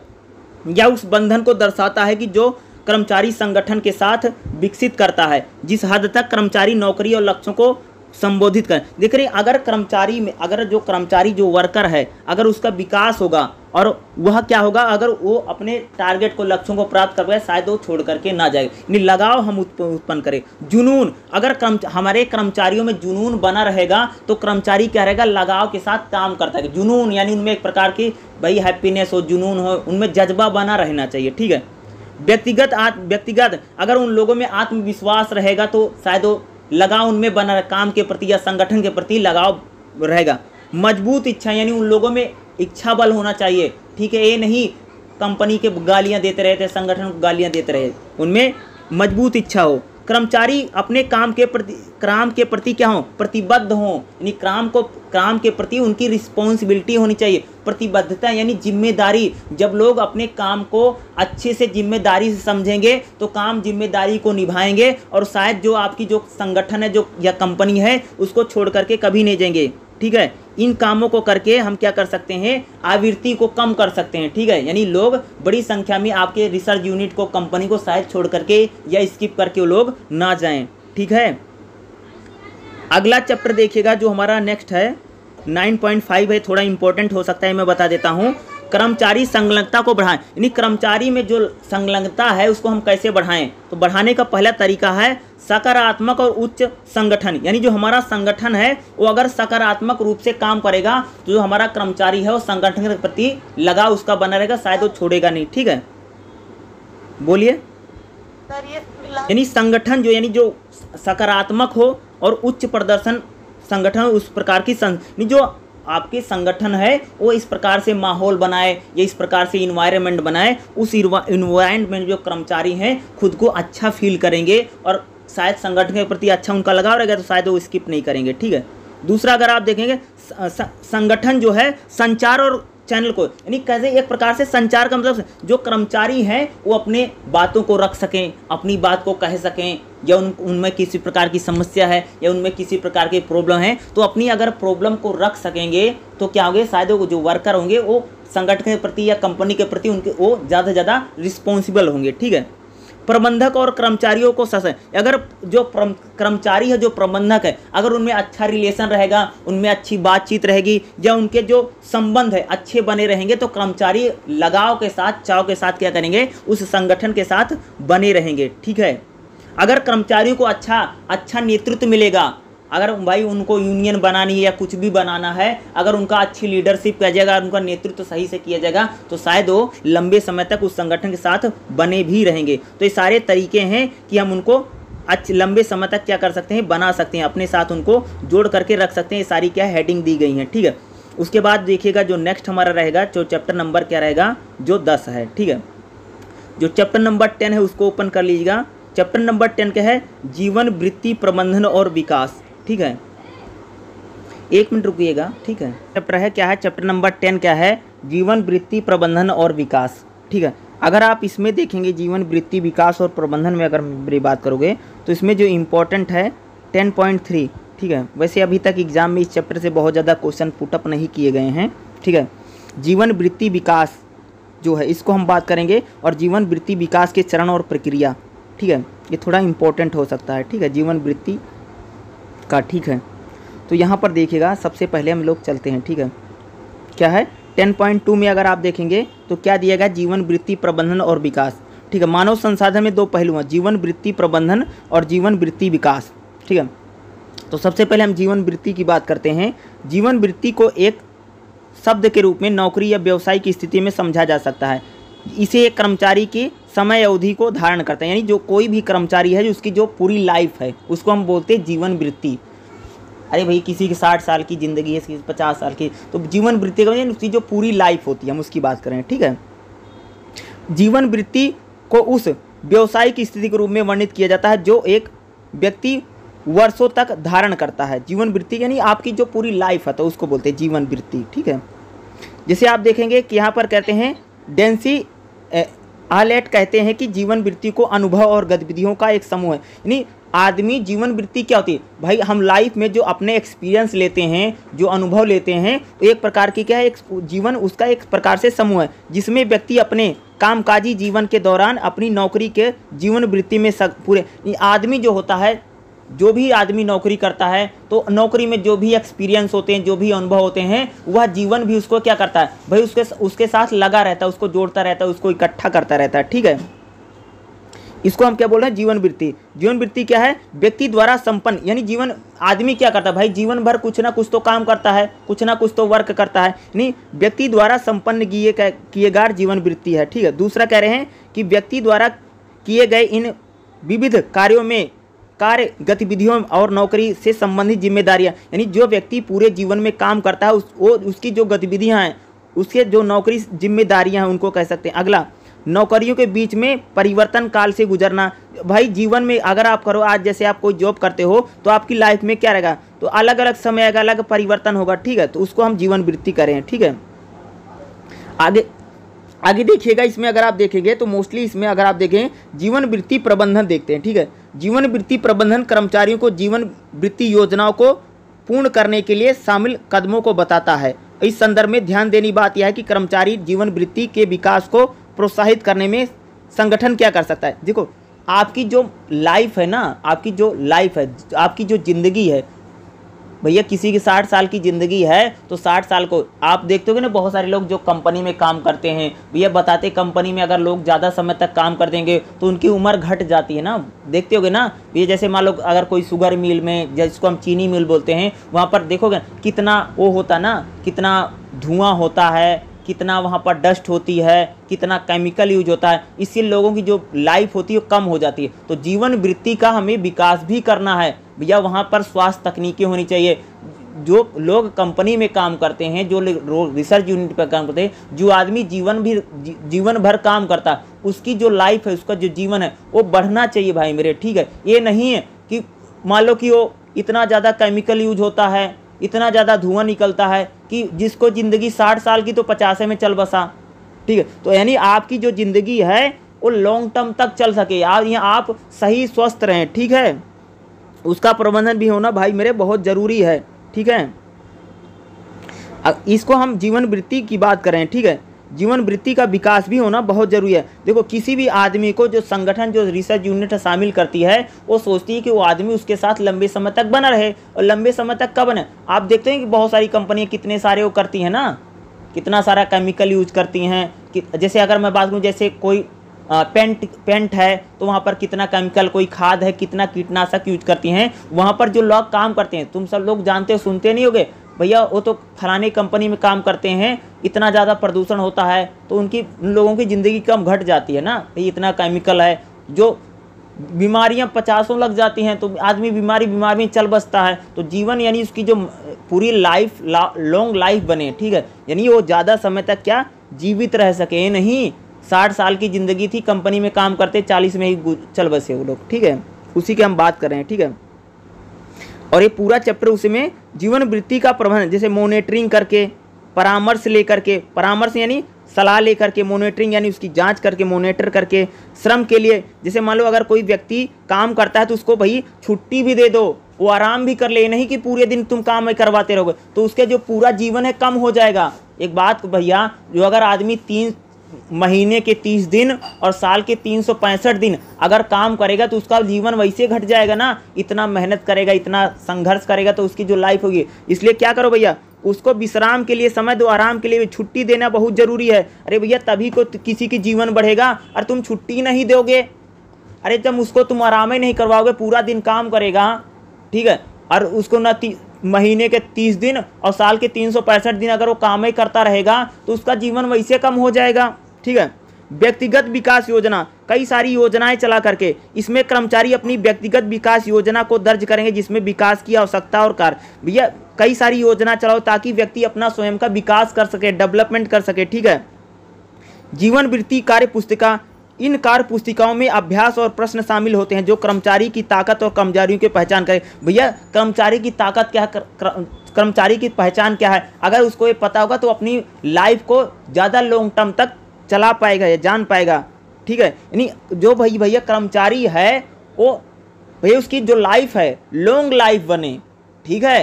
ये नहीं कि थोड़े दिन में काम करते करते चल बसे, ठीक है। यानी जो भाई कोई भी आदमी जो होता है वो यही सोचता है कि मेरा जो लाइफ है लॉन्ग लाइफ बने, ठीक है। आप सब देखते होगे ना, कोई शुगर मिल में काम करता है, ठीक है, या कोई कंपनी में काम करता है तो वहाँ पर कितना प्रदूषण होता है, कितना केमिकल यूज होता है, कहीं खाद बनती, कहीं डाई बनती, कहीं यूरिया बने, कई सारी दवाइयों की कंपनी है, वहाँ पर लोग काम करते, कितना केमिकल यूज होता है। तो जब हमारी सांसों में जाता है तो हमारा जीवन तो वैसे कम हो जाता है। तो यही कहा जाए, और मान लो कि अगर कोई काम करता है तो उसको भैया आराम दो, उसको विश्राम दो, उसको छुट्टी दो, ठीक है, उसको डेली चेकअप करवाओ, उसकी जाँच करवाओ, ठीक है, उसकी आँख जाँच करवाओ, उसके फेफड़े जाँच करवाओ, उसकी शरीर की जांच करो, तभी तो उसकी लॉन्ग लाइफ बनेगी। नहीं तो तुम डेली काम करवाते रहोगे, केमिकल यूज होता रहेगा तो क्या होगा, जिसकी 65 साल की ज़िंदगी वो 50 में चला जाएगा, ठीक है। इसको बोलते हैं जीवन वृत्ति, जीवन वृत्ति का विकास यानी लॉन्ग लाइफ बने लोगों की, ठीक है। ये नहीं प्राइवेट सेक्टर में काम करते करते उसका वैसे ही काम तमाम हो जाए, ठीक है। आगे देखिएगा जो नेक्स्ट ये जीवन वृत्ति वाला तो आप मोस्टली लगता है समझ गए होंगे, तो इसको आप लिख करके जरूर आइएगा, ठीक है। ये थोड़ा इजी रहेगा लिखने में, ठीक है। जीवन वृत्ति वाला है भाई, लॉन्ग लाइफ बने लोग जो भी लोग काम करते हैं ना। अगला चैप्टर देखिएगा जो हमारा नेक्स्ट चैप्टर है नेक्स्ट चैप्टर जो होगा चैप्टर नंबर 11। चैप्टर नंबर 11 की अगर बात करूँ, कर्मचारी सुरक्षा और स्वास्थ्य। भाई मेरे, जो लोग भी कोई रेलवे में है, कोई बैंक में है, कोई सेना में है, जो भी लोग काम करते हैं उनकी कर्मचारी सुरक्षा होनी बहुत ज़रूरी है।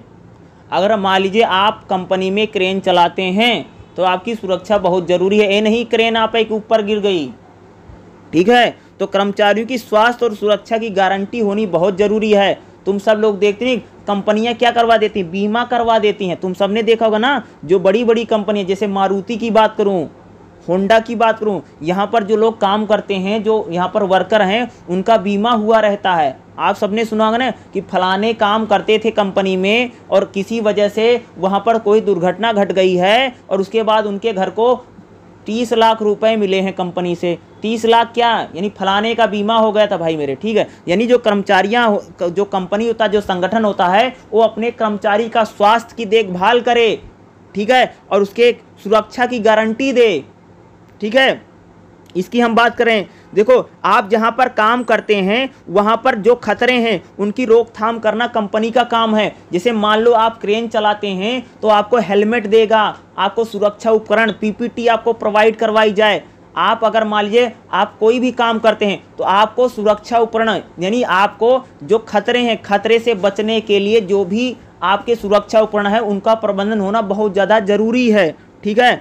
दुर्घटना की रोकथाम होना, भैया कंपनी में संगठन में काम करते समय कोई दुर्घटना ना घट जाए, इन दुर्घटनाओं को रोकना बहुत जरूरी है, ठीक है। कोई एक्सीडेंट ना हो जाए, ठीक है। इसलिए तुमने देखा ना बहुत सारी, मैं कंपनी में कर बात हूँ, जैसे मारुति है, मारुति में जाओगे तो वहाँ पर क्या लिखा है, क्या, सेफ्टी फर्स्ट क्वालिटी मस्ट, एक वर्ड होता है। बहुत सारी कंपनियों की टैगलाइन होती है, क्या होती है, safety first quality must. Safety first का यानी भैया सेफ्टी, सुरक्षा सर्वप्रथम है। बहुत सारी कंपनी की बात करूँ जिसमें मैं था, अगर मैं बात करूँ जिसमें जापानीज में मैं था, तो हमारी कंपनी का टैगलाइन क्या है, सेफ्टी फर्स्ट। सेफ्टी कंपनी का टैगलाइन है भाई मेरे, सेफ्टी फर्स्ट।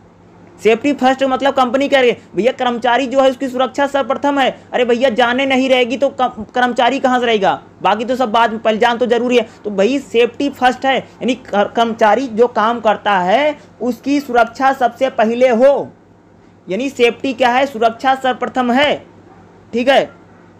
दूसरा उसका स्वास्थ्य भी। भैया देखा मैंने बताया ना, कंपनियां क्या करती हैं, कंपनियां बहुत सारे लोगों का बीमा करवाती हैं।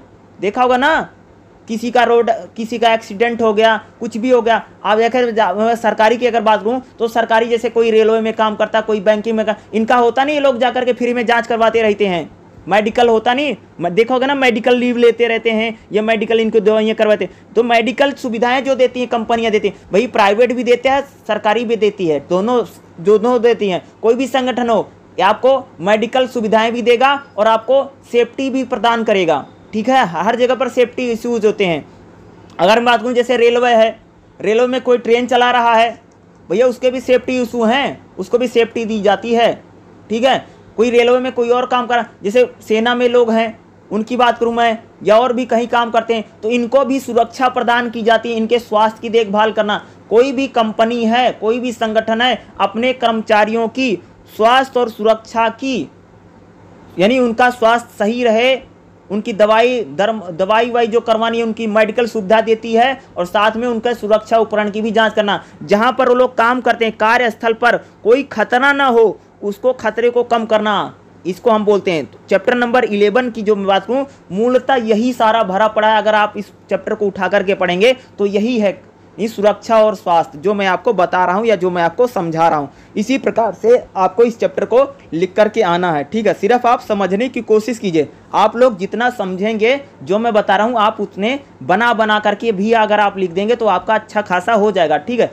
आप जैसे मैंने बोला ना, दुर्घटना ना हो भाई, जैसे कोई क्रेन चलता है वहाँ पर पीपीटी यूज होती है, हेलमेट लगा लेना या कोई ग्लव्स लगा लेना, ग्लव्स का जो हम यूज करते हैं, ठीक है। जैसे रेलवे इंजन ड्राइवर की मैंने बात किया, जैसे भाई लोग सेना में जो जवान होता है उसको भी बहुत सारे सुरक्षा उपकरण प्रदान किए जाते हैं, समझ रहे हो, हर आदमी को, ठीक है। ये चैप्टर नंबर 11 में यही है, इसको देख लीजिएगा। अब हम देखते हैं हमारा जो नेक्स्ट चैप्टर रहेगा, चैप्टर नंबर, और बिल्कुल हमारा लास्ट चैप्टर है, चैप्टर नंबर 12वां, ठीक है। एक काम कीजिए आप सभी लोग, चैप्टर नंबर जो आपका 12वां है उसको ओपन कर लीजिए, ठीक है। बिल्कुल लास्ट चैप्टर है, पहले से हम लोगों ने स्टार्ट किया था और 12वें चैप्टर पर आने जा रहे हैं। ठीक है, तो 12वां चैप्टर आ गया है। ठीक है, देखिएगा ये रहा, काफ़ी ये रहा। ठीक है, अगला जो हमारा चैप्टर है कर्मचारी परामर्श और भलाई। कर्मचारी परामर्श क्या होता है भैया? जो कर्मचारी है उनसे परामर्श लो। परामर्श का मतलब सलाह मशवरा, यानी जो हमारे लोग कंपनी में काम करते हैं, जो लोग किसी संगठन में काम करते हैं, उनसे सलाह लेनी चाहिए। तुम लोग जहाँ पर मेडिकल में जाते हो, देखते हैं अस्पताल में जाओगे तो वहाँ पर लिखा है ना परामर्श। परामर्श का मतलब सलाह लेना, यानी कर्मचारियों की सलाह लेना बहुत ज़्यादा इम्पोर्टेंट है भैया। कर्मचारी में अगर किसी प्रकार का तनाव होगा, मान लीजिए मान लो हमारे यहाँ पर 100 लोग काम करते हैं, अगर बेचारा डिप्रेशन में रहेगा, तनाव रहेगा, तो अच्छे से काम नहीं कर पाएगा। इसलिए जो भी कर्मचारी हैं, ठीक है, उनमें किसी प्रकार का तनाव ना हो, वो लोग अच्छे से रहें, स्वस्थ रहें। इसके लिए कर्मचारियों की भलाई के लिए कई सारी सेवाएं चलाई जाती हैं। ठीक है, कर्मचारी अगर मान लीजिए हमारे कंपनी में, एक बताऊं, जैसे मारुति की अगर बात करूं तो मारुति में बहुत सारे सेमिनार लगते हैं, जिससे उनको बताया जाता, सिखाया जाता है कि आप लोग कैसे स्वस्थ रहें, आप लोग योग करें, आप लोग प्राणायाम करें। ठीक है, अगर मैं कंपनी की बात करूं तो कंपनी में कई सारे खेल होते हैं, कई सारे उत्सव होते हैं, कई सारे फेस्टिवल होते हैं, इनको बना ताकि हमारा जो कर्मचारी है वो क्या रहे, एक प्रकार से स्वस्थ रहे। ठीक है, कर्मचारियों को कई सारे परामर्श दिए जाते हैं, सलाह दी जाती है कि तुम ये करो, तुम वो करो, ताकि तुम स्वस्थ रहो, अच्छे रहो, बचे रहो, ज़िंदगी तुम्हारी लाइफ बनी रहे, 100 साल जियो। ठीक है, क्या है, कर्मचारियों को परामर्श, जिसके भाई एक बार कर्मचारी की भलाई के लिए कई सारी स्वास्थ्य संबंधी कार्यक्रम चलते हैं। जैसे अगर मैं बात करूं, जैसे कर्मचारियों को क्या करते हैं, जैसे अगर मैं बहुत सारा जो पीएफ, एक वर्ड होता है पीएफ, अगर जो कंपनी जो फंड होता है पीएफ जो जमा करवाते हैं कर्मचारियों की, किसके लिए भैया? भलाई के लिए तो होता है। पीएफ जो होता है कर्मचारी को जो पूरी सैलरी मिलती है उसकी बात करें तो जो कर्मचारी की भलाई के लिए क्या मेडिकल सुविधा दी जाती है, स्वास्थ्य सुविधा दी जाती है, उसके बच्चों का भी कर दिया जाता है। तो ये सारी क्या होती है? कर्मचारी की भलाई के लिए तो सारा काम हो रहा है। स्वास्थ्य को लेकर के, मेडिकल को लेकर के, उसको मेडिकल का उसको करवा रखा है उसका पूरी तरीके से। ठीक है, कुछ भी हो जाएगा तो उसका पूरी तरीके से आपने वो करवा रखा है, तो उसकी भलाई के लिए। कर्मचारी में किसी प्रकार का तनाव हो जाए या कर्मचारी किसी प्रकार के तनाव को फील करेगा तो वहाँ पर बहुत सारे सेमिनार लगते हैं। सेमिनार में क्या भैया, आप स्वस्थ रहें, तंदुरुस्त रहें, इसके लिए बताने के लिए बहुत सारे लोगों को बुलाते हैं। ठीक है, ये सभी करते हैं। कर्मचारी से परामर्श, यानी उससे कई प्रकार की सलाह ली जाती, राय मशवरा लिया जाता है। या कर्मचारी अगर किसी प्रकार की समस्या को फील कर रहा तो उसका समाधान भी किया जाता परामर्श लेकर के। ठीक है भाई, किसी को एक्सपर्ट को बुला करके, जैसे मान लो हमारा कर्मचारी तनाव में है, हमारे कर्मचारी लोग बहुत ज़्यादा अच्छा फील नहीं कर पा रहे हैं या अच्छे से काम नहीं कर पा रहे हैं, भाई किसी एक्सपर्ट को बुला करके उन लोगों को ट्रेनिंग करवा देना या उनका सेमिनार करवा देना। इस प्रकार से अगर कर्मचारी लोगों में तनाव है या किसी प्रकार से, तो इस प्रकार से जो उनकी भलाई के लिए कई सारी योजनाएं चलाई जाती हैं। देखते होंगे यही सारा काम क्या किया जाता है। ठीक है, हेलो, ठीक है। तो कर्मचारी में अगर आप देखेंगे तो अगर मेरे हिसाब से देखोगे तो जो अगर देखोगे 12.6 जो है आपके लिए इंपॉर्टेंस हो सकता है। कर्मचारी भलाई और स्वास्थ्य कार्यक्रम, भैया कर्मचारी की भलाई के लिए कई सारे योजनाएं चली जाती हैं। ठीक है, उसका स्वास्थ्य अच्छा रहे उसके लिए उसका मेडिकल इंश्योरेंस भी करवाया जाता है। ठीक है, कर्मचारी में अगर किसी प्रकार का तनाव है, मान लो उसमें किसी प्रकार की तनाव ले रहा है, डिप्रेशन का शिकार है, तो कंपनियां उसको कई प्रकार से मदद भी करती हैं, स्वास्थ्य सुविधाएं प्रदान करती हैं, या अच्छा फील करे उसके लिए कई सारे काम की, उसको भी कई प्रकार का प्रशिक्षण दिया जाता है। कर्मचारी में क्या कहते हैं? परामर्श, यानी कर्मचारियों को कई बार फीडबैक लिया जाता है। जैसे आप लोग किसी कंपनी में काम करते हैं तो कंपनी आपसे कई बार फीडबैक लेती है। तो फीडबैक किस लिए लिया जाता है? ताकि कर्मचारी क्या चाहते हैं, क्या बदलाव चाहते हैं, हम उनको जान सकें, हम उनको बदलाव कर सकें, ताकि हमारे जो कर्मचारी हैं उनकी ज़्यादा से ज़्यादा भलाई हो सके। भैया कर्मचारी सैलरी बढ़वाना चाहता है, कर्मचारी कुछ और चाहता है, कर्मचारी काम के घंटों को कम करवाना चाहता है, कर्मचारी लंच में खाने में कुछ बदलाव चाहता है। यानी जब हम उनसे क्या लेते हैं? परामर्श लेते हैं। परामर्श क्या लेते हैं? कई बार कंपनी में सर्वे करवाते हैं लोग, देखा होगा ना, सर्वे होता है अगर कोई से काम किया तो तामत है कि हम सर्वे करवाते हैं। सर्वे करवा करके हम कर्मचारियों का क्या लेते हैं? फीडबैक लेते हैं। परामर्श यानी उनसे सलाह मशवरा ली जाती है। ठीक है, और सलाह मशवरा के जरिए हम क्या करते हैं? सारे कामों को किया जाता है। तो ये थोड़ा इंपॉर्टेंट चैप्टर रहेगा। इसी के साथ जो 12वां चैप्टर है, लगभग 1 से लेकर के 12वें चैप्टर तक इसमें जितनी है मैंने सारा बता दिया और पूरी बुक लगभग मैंने आपको रिवीजन करवा दी है। ठीक है, हेलो, यस सर।